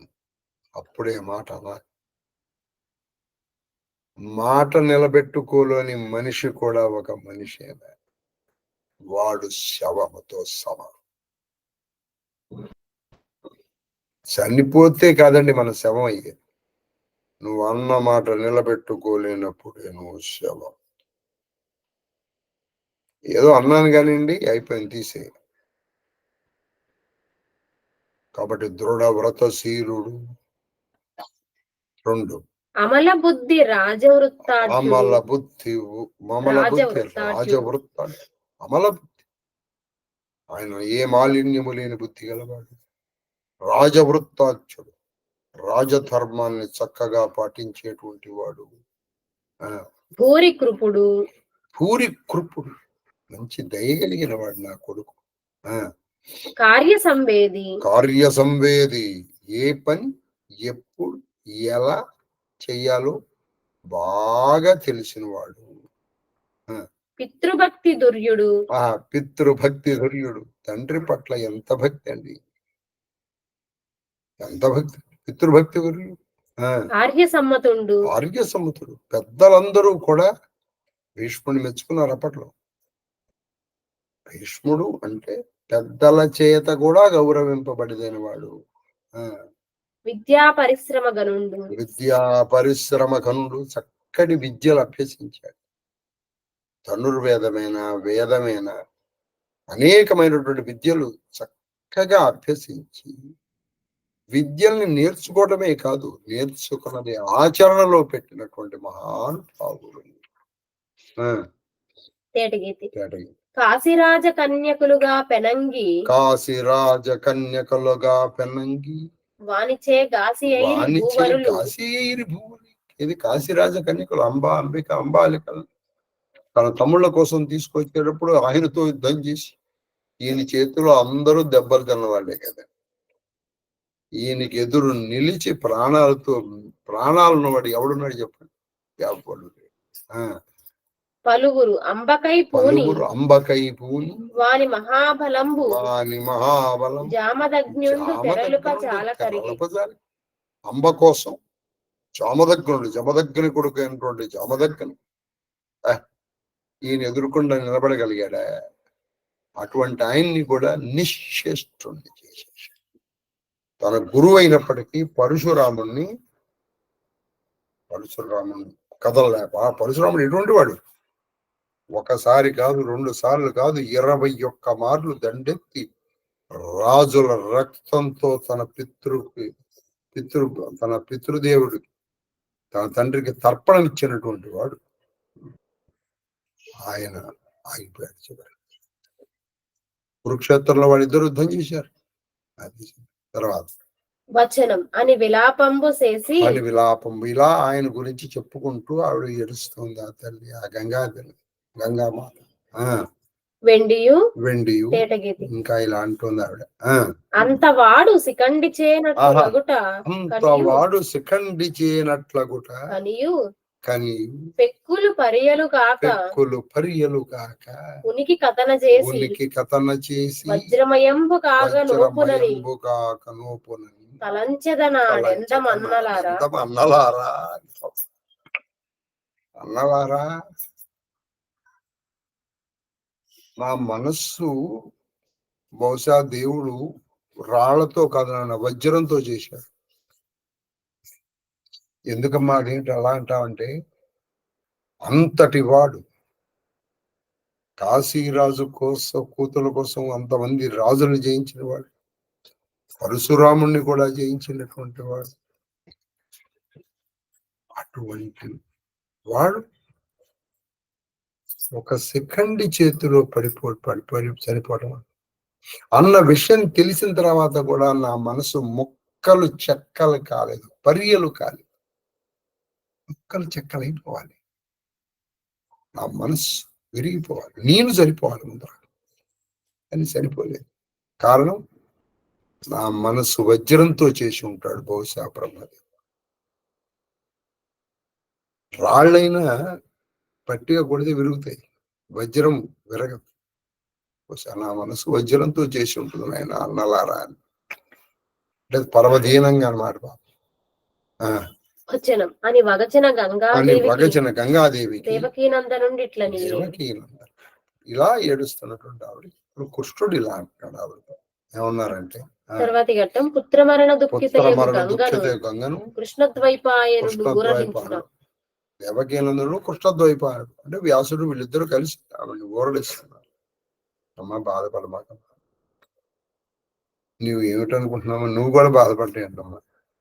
ఇంకెన్నాళ్ళు ఉంటాడమ్మా ఈయన శరీరంలో, అసలు వసువు ఆయనకి బరువుగా ఉంది. ఇది ఒక ధర్మం కోసం వచ్చాడు, అయిపోయింది, పని అయిపోయింది, వెళ్ళిపోతాడు. నువ్వు కూడా బాధపడితే ఎట్లా అంటుంది అని చెప్పి పాపం ఊరడిస్తున్నారు.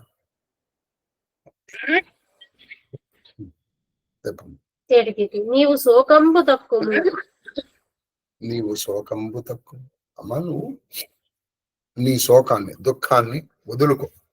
ఈ సుతుండు పరమగతి నుండి నీ సుతుండు పరమగతిని నువ్వు ఎప్పుడు బాధపడాలి? నీ కొడుకు చనిపోతే, కానీ నీ కొడుకు చనిపోలేదే, నీ కొడుకు పరమగతి మోక్షాన్ని పొందాడు. పునరావృత్తి రహిత శాశ్వత పరబ్రహ్మలోకానికి వెళ్ళాడమ్మా, నువ్వు ఇంకా బాధపడతావేంటి? అక్కడికి వెళ్ళకుండా ఇక్కడ ఈ అంపసై మీద ఉండమంటావా? శాప సంప్రాప్తి చేసి వసువు మర్త్యుడై వర్తి. నీకు తెలియంది శాపం కలగడం వల్ల ప్రభాసుడు అనేటువంటి వసువు ఇదిగో మనిషిగా పుట్టాడు. ఆ ప్రభాసుడే ఈ భీష్ముడు వర్తించే అసదృశ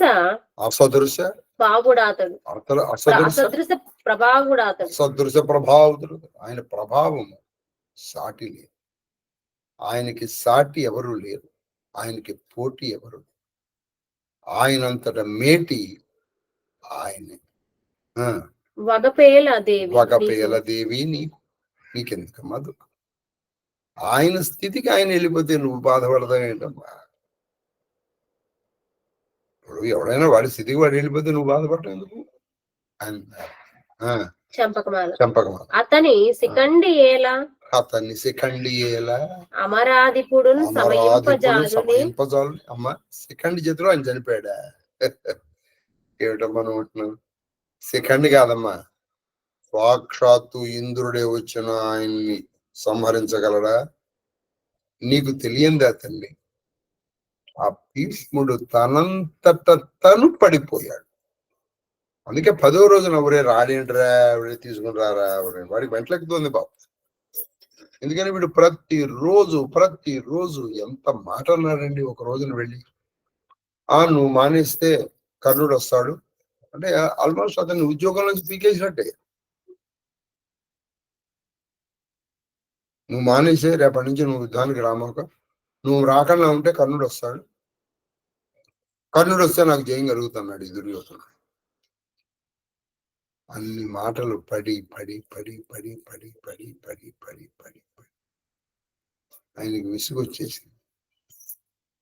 10వ రోజున మధ్యాహ్నం అయింది, ఎరా సెకండ్ రాడేరా, సెకండ్ పెట్టుకుని రాడేంట్రా, పోండ్రా ఎవరన్నా పోయి చెప్పండి రా అన్నాడు. మెంటలు వచ్చింది బాబు, ఏం చేస్తాడు బాబు. మనం వినలాగండి ఎలా పొడి చేస్తారండి జనాలు. అంటే బహుశా వాళ్ళ రక్తం మాంసం చాలా తీగా ఉంటాయి, అందుకే పొడుస్తాయి. చెప్పండి. అతడు నిజేచ్ఛ చేసి నరును అంచిత దివ్య శరంబులు అంగసంగతములుగా చేసి అతని నిజేచ్ఛ, అతని కోరిక మేర నరుడు ఈ అర్జునుడి యొక్క బాణములు తన శరీరములో గుచ్చింపజేసుకుని దాన్నే పాన్పుగా చేసి పడుకున్నాడు అమ్మాయి. కాకపోతే నరుడు మాత్రం కొట్టగలుగుతాడా? చేసి పాన్పుగా సుఖస్థితి. వాడిని అందుకని వీరసేనలో ఉన్నాడు ఆయన ఉన్నాళ్ళు, అని కింద పడలేదే. అర్జునుడి చేత తన శరీరము మొత్తము బాణాలు గుచ్చేటట్లు చేయించుకున్నాడు ఆయన. సెకండ్ బాణాలు ఆయన కొట్టేది, వెనకాల వచ్చిన అర్జునుడి బాణాలు కొట్టి నిలబడ్డాయి అక్కడ. చివరికి ఎలా ఉందంటే ఎక్కడా శరీరంలో ఒక ఇంచి ప్రదేశం లేదు, ఇలా పడిపోయాడు. అదే పాన్పుగా పడిపోయాడు. మృత్యువు మాంచి ఉండి అయితే ఇంత పడితే మనకి ఇంకెవరిని వెంటనే చనిపోవాలి కదా, కానీ అది దక్షిణాయనం. అందుకని ఆగు అన్నాడు. ఇప్పుడు రా అన్నాడు, వచ్చేసింది. కీర్తి అతిశయం ఉంది, చిన్నప్పుడు పోయి విషాదమే. ఆయన కీర్తి కిరీటాలు పెట్టుకుని ఆయన కావాలనుకున్నప్పుడు వెళ్ళిపోయాడు తప్పితే, అంతగా కొట్టినా మరి అర్జునుడు ఆయన ప్రాణాలు తీయలేకపోయాడు. దీనికి విషాదం ఎందుకమ్మా అన్నారు. వచనం అని ఊరడిలను పలికి ఎవరు? మన వ్యాసుడు కృష్ణుడు కూడా. ఎవరితో? గంగాదేవితో. కృష్ణద్వైపాయన మునివరుండును పరమాదరణీయ తత్పర వచనంబుల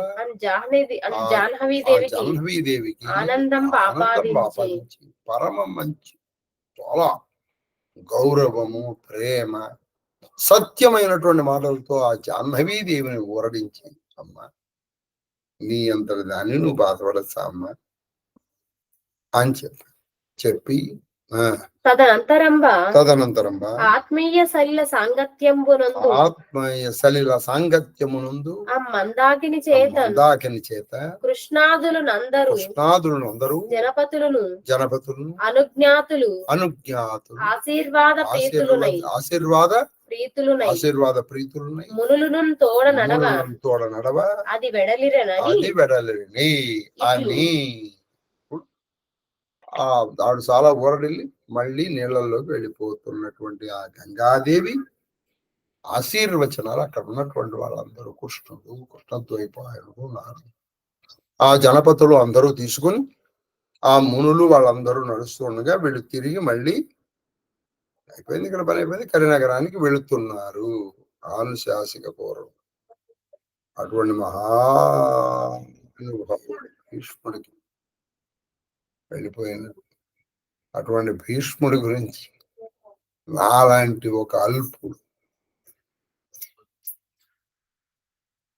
ఇది ఒక తృణప్రాయుడు అంటే గడ్డి పొరకతో సమానమైనటువంటి నా చేత భీష్మ చరిత్ర చెప్పించినటువంటి ఆ శ్రీకృష్ణుడి పాదపద్మములకు శ్రద్ధ, వినయ, ప్రీతిపూర్వకంగా నమస్కరిస్తూ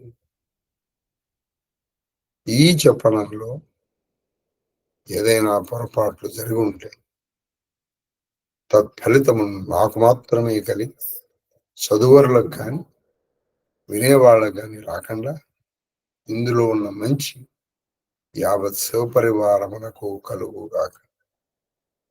వాళ్ళు ధర్మాచరణ ఆసక్తులు కాగాక, వాళ్ళల్లో క్రోధము తగ్గుగాక, అహింస ప్రవృత్తి పెరుగుగాక, హింస లేకుండా అహింస దాన ధర్మముల పట్ల ఆసక్తి కలుగుగాక, కాగితాల పట్ల మోజు తగ్గుగా, అడుగు తీసి అడుగు వేస్తే ధర్మంతో నిలబడుగా. సర్వం శ్రీకృష్ణ చరణారవింద అని ఇప్పుడు ఈ కథ వైశంపాయనం జనమేజయుడికి చెప్పాడు. అప్పుడు జనమేజయుడు అలా అయిపోయిన తర్వాత మా తాతగారు తర్వాత ఏం చేశారని అడుగుతాడు. ఇక మనం నెక్స్ట్ పర్వానికి రేపు వాళ్ళైతే టైం ఉంటే వాళ్ళే చెప్పేసుకుంటాం అని ఇట్లు భీష్ముని వృత్తాంతం ఇత్తరంగున తాతక వలయ విధానం ఆచరించి చరితార్థుండైన పార్థివ ముఖ్యుడు మరి ఎట్టి చంద్రములను ప్రవర్తించి సాతికి ఇట్లా చేసి ఆ పార్థివ ముఖ్యుడు రాజుల్లో ముఖ్యుడు ధర్మరాజు ఏ విధంగా ప్రవర్తించాడు అని జనమేజయుడు అడిగాడు. మునీంద్ర ఎరింగింప అని అడుగుటైంది. ఆశ్వాసాంతము చక్కగా హరిహరనాథ స్తుతి చేసుకోండి. సకరుణ దివ్య చిత్త, కరుణతో కలిగినటువంటి దివ్యమైన మనస్సు కలిగినటువంటి ఓ హరిహరనాథ. పరిశాంత మహత్వ విధాన విత్త, పరిశాంత మహత్వ విధాన పరిశాంత అంటే విధాన లోకాలకు ప్రళయాన్ని కలిగించేటువంటి ప్రభావంతో ప్రసిద్ధుడు.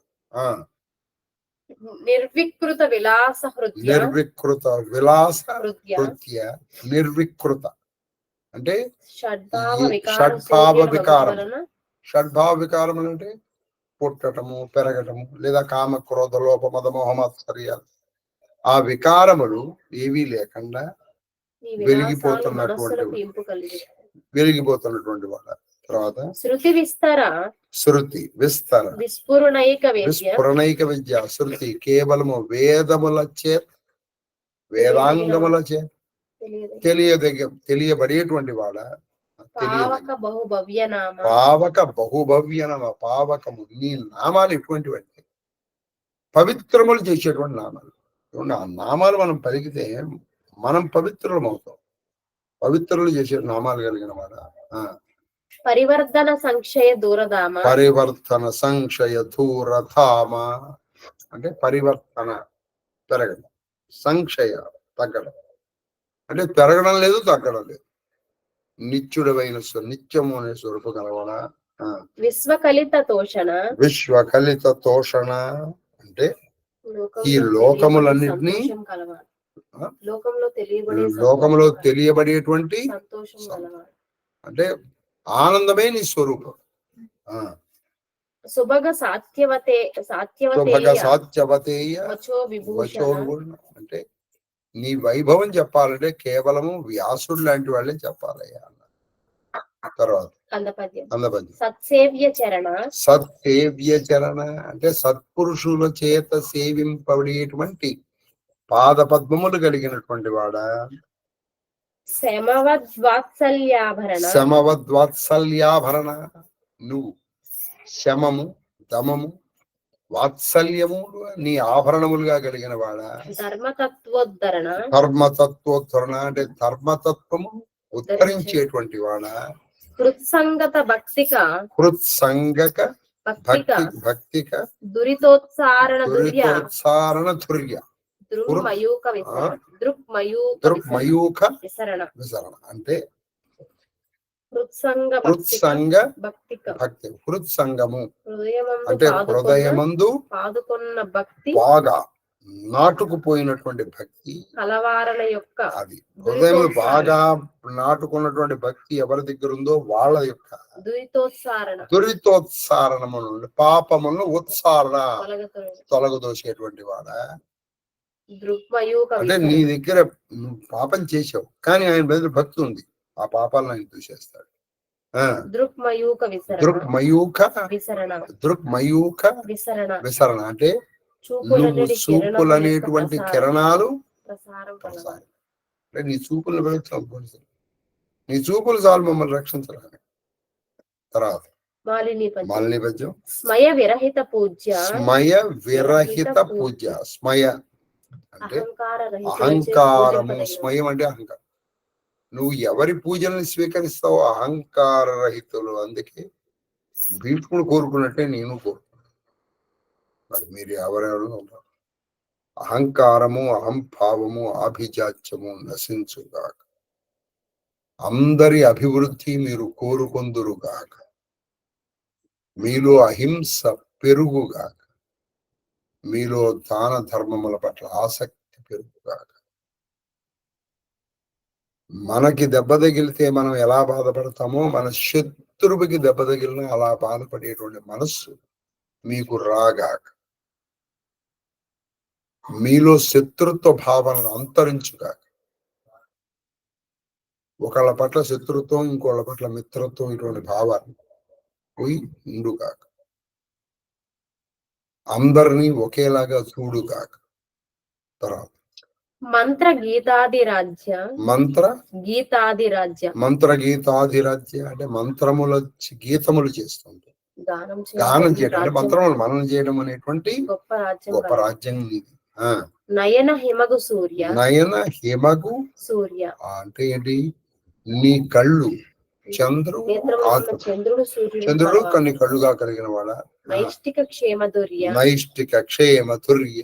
నైష్టికుల క్షేమములు నువ్వు వహిస్తావు.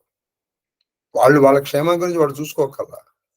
వాళ్ళు నిష్టగా ధర్మంతో ఉంటే వాళ్ళ గురించి నువ్వు ఆలోచిస్తావు. దయత భువన రక్ష. దయత భువన రక్ష. ఈ భువనములన్నిటినీ రక్షించడమే పనిగా కలిగినటువంటి వాడ. దాంతి సంపద్యతాక్ష. దాంతి సంపద్యతాక్ష. సంపద్యతాక్ష. దాంతి క్లేశములను కష్టములను సహింసరాని సంపద. లోబర్చుకొనబడిన ఇంద్రియాలు కలవాడ. అంటే ఏం చేస్తావు నువ్వు ఇంద్రియ నిగ్రహం కలవాడు. నిన్ను ఆశ్రయించిన వాళ్ళకు నువ్వు అదే ఇస్తావు. తర్వాత నియమ నికటవర్తి. నియమ నికటవర్తి. నియమాలను సమీపంగా నికటముగా ఉండేవాడు. నిష్కళానందమూర్తి. నిష్కళము ఏ పాపము లేనటువంటి ఆనంద స్వరూపమైన మూర్తి గలవాడా. ఇది శ్రీ ఉభయ కౌమిత్ర కొమ్మనామత్య పుత్ర ఉదార జనకరాజు కృక్కన సోమయాజి ప్రణితం పైన శ్రీ మహాభారతమందు అనుశాసక పర్వము పంచము సర్వము సమా. భద్రం కర్ణేభిః శృణుయామ దేవాః భద్రం పశ్యేమాక్షభిర్యజత్రాః స్థిరైరంగైః సుష్ఠువాగుంసస్తనూభిः వ్యసేమ దేవయిదం యదాయుः. స్వస్తి న ఇంద్రో వృద్ధశ్రవాः స్వస్తి నః పూషా విశ్వవేదాः స్వస్తి నస్తార్క్ష్యో అరిష్టనేమిః స్వస్తి నో బృహస్పతిర్దధాతు. ఓం శాంతి శాంతి శాంతి. ఓం సహనా భవతు సహనౌ భునక్తు సహ వీర్యంకరవావహై తేజస్వినావధీతమస్తు మా విద్విషావహై. ఓం శాంతి శాంతి శాంతి. నాకు తెలిసి ఈ ఆనుశాసిక పర్వం మనం ఎప్పుడు ప్రారంభించామంటే ఎప్పుడమ్మా గుర్తుందా మీకు ఎవరికైనా? వీళ్ళకి కూడా గుర్తులేదు. ఇది రెండో పుస్తకం కాదు, ఆనుశాసిక పర్వం ఒకటే పుస్తకం. 3/11/20 కరెక్ట్. లక్ష్మీనారాయణ గారు వెళ్ళిపోయిన తర్వాత కరెక్ట్ గా మొట్టమొదటి రోజు అప్పుడే ఒక ఘట్టం వచ్చింది. ఆనుశాసిక పర్వంలో మొట్టమొదటి ఘట్టం మనకి. ఆయన వెళ్ళిపోయింది 2వ తారీఖు 2/11. ఇది 3/11 కరెక్ట్ గా మర్నాడు. లక్ష్మీనారాయణ గారు వెళ్ళిపోయిన మర్నాడు ప్రారంభించారు. ఈ ఘట్టంతో వెళ్ళిపోతారు. ముందర మన భీష్ముడు వాళ్ళ శివపరివారానికి భీష్ముడు లాగా ఉన్నవాడిని మనం పోగొట్టుకున్నామని ప్రారంభించాం. 3/11 ప్రారంభించాం. 11 అంటే నవంబర్ నెల, డిసెంబర్ 543 రోజున ప్రారంభించాం. ఇవాళ 611 అంటే ఇటు 7 + 11 18, అది 50, 68 రోజులు పట్టిందండి. అది సంగతి. ఎందుకంటే ఒక ఆనుశాసక పర్వం నెమ్మదిగా చెప్పాల్సి వచ్చింది. 68 రోజులు ఏది చెప్పిన రోజు. మామూలుగా 3/11 అంటే డిసెంబర్, జనవరి, ఫిబ్రవరి 3 నెలలు. ఇట్లా మధ్యలో మనం కొన్ని రోజులు సంపూర్ణ యాత్ర వెళ్తాం, కొన్ని రోజులు అటు ఇటు చెప్పలేకపోయాం. టైం ఎంత అయింది? 9:02 అయిపోయింది. కాబట్టి ఇవాళ మనం చెప్పలేం.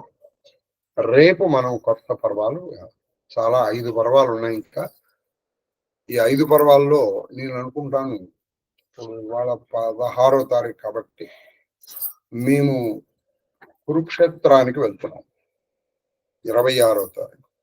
ఈ లోపల ఒక పర్వం అయిపోతుందని అనుకుంటున్నాను. ఈ లోపల ఒక పర్వం రాగానే 2. కాబట్టి ఏదేమైనప్పటికీ ఏప్రిల్ చివరికి, ఏప్రిల్ నెలాఖరికి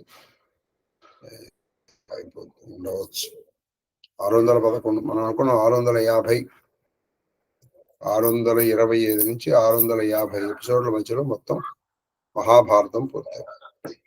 ఇంకా మీకు 39 నెలల్లో అయిపోతుందని నేను అనుకుంటున్నాను. కొంచెం అటు ఇటుగా.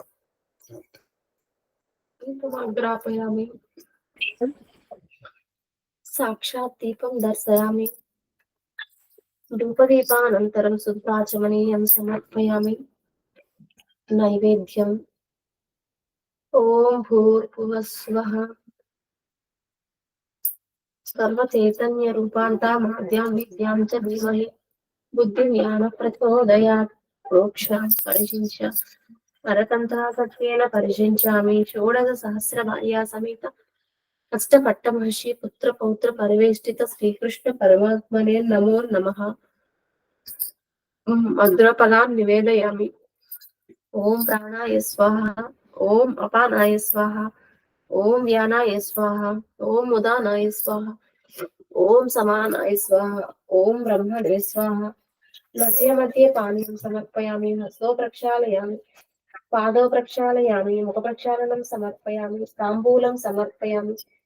తాంబూల చర్వణానంతరం శుద్ధాచమనీయం సమర్పయామి. మంగళ మహానీరాజన దీపం.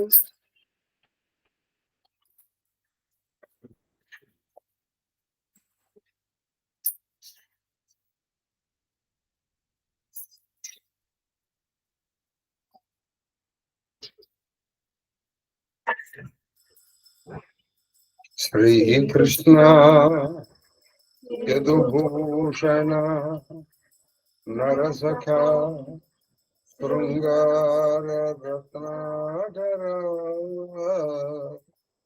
లోకేశ్వర దేవదాని బ్రాహ్మణ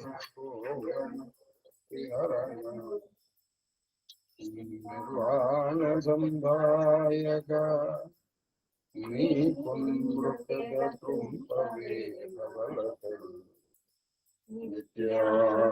నిత్యానుకంపానిధి ఆనందమంగళ కర్పూర నీరాజన దీపందర నీరాజనానంతరం శుద్ధాచమనీయం సమర్పయామి. నమస్కరోమి. హర నమో పార్వతీపతయే. హర హర మహాదేవ హర. వజ్రం పాపమహీభృతం భవగదోద్వేగస్య సిద్ధౌ రథం మిథ్యాజ్ఞాననిశా విశాలతమసా దిగ్మాం సుబింబోదయం క్రూరక్లేశమహీరుహమురుధరజ్వాలాజటాలం శిఖే ద్వారం నివృత్తే సద్మనో విజయతే కృష్ణేతి వర్ణద్వయం చామరం బీజానుజోస్తి ప్రజాభ్య పరిపాలయేన వాక్యేన మహిం మహీష బ్రాహ్మణేభ్య శుభమస్తు నిత్యం లోకాః సమస్తాః సుఖినో భవంతు కాలే వర్షతు పర్జన్య పృథివీ సస్యశాలినీ దేశోऽयं శోకరహితో బ్రాహ్మణాः సంతు నిర్భయాः అపుత్రా పుత్రులు సంతు పుత్రులు సంతు పౌత్రనాథనాः సంతు జీవేమ శరదాం శతం మాం సకుటుంబం శుభ పరివారం రక్షంతు సర్వే జనాః రక్షంతు సర్వశుభ పరివారం ఫల సిద్ధిరస్తు కరోనా నివారణస్తు అధర్మస్తు సర్వం కృష్ణ చరణారందార్పణమస్తు పరమే కుసుమాంజలి మహాదేవ మహాదేవ మహాదేవ మహాదేవ మాస్టర్ మహాదేవ మహాదేవ మహాదేవ మహాదేవ మహాదేవ మహాదేవ శాస్త్రి గారు మహాదేవ్ మహాదేవ్ మహాదేవ్ గురుగారు మహాదేవ మహాదేవ మహాదేవ మా కామాక్షమ్మ గారు మహాదేవ మహాదేవ మహాదేవ మహాదేవ మహాదేవ మహాదేవ నాకేక్యూ మహాదేవ మహాదేవ మహాదేవ గురువు గారు మహాదేవ మహాదేవ మహాదేవ మా శ్రీలలిత మహాదేవ మహాదేవ్ గురుగారు మీ పాద పద్మములకు నా శిరస్సు వంచి ఎత్తుకోటి నమస్కారాలు. అమ్మగారి పాద పద్మములకు నా శిరస్సు వంచి ఎత్తుకోటి నమస్కారాలు. మహాదేవ మహాదేవ మహాదేవ మహాదేవ మహాదేవ కన్నప్ప మహాదేవ గురుగారు. తమ్ముడు గారు దేశర్సి నమస్కారం. మా అక్కయ్య గారు మహాదేవ మహాదేవ మహాదేవ మహాదేవ్ మహాదేవ్ మహాదేవ్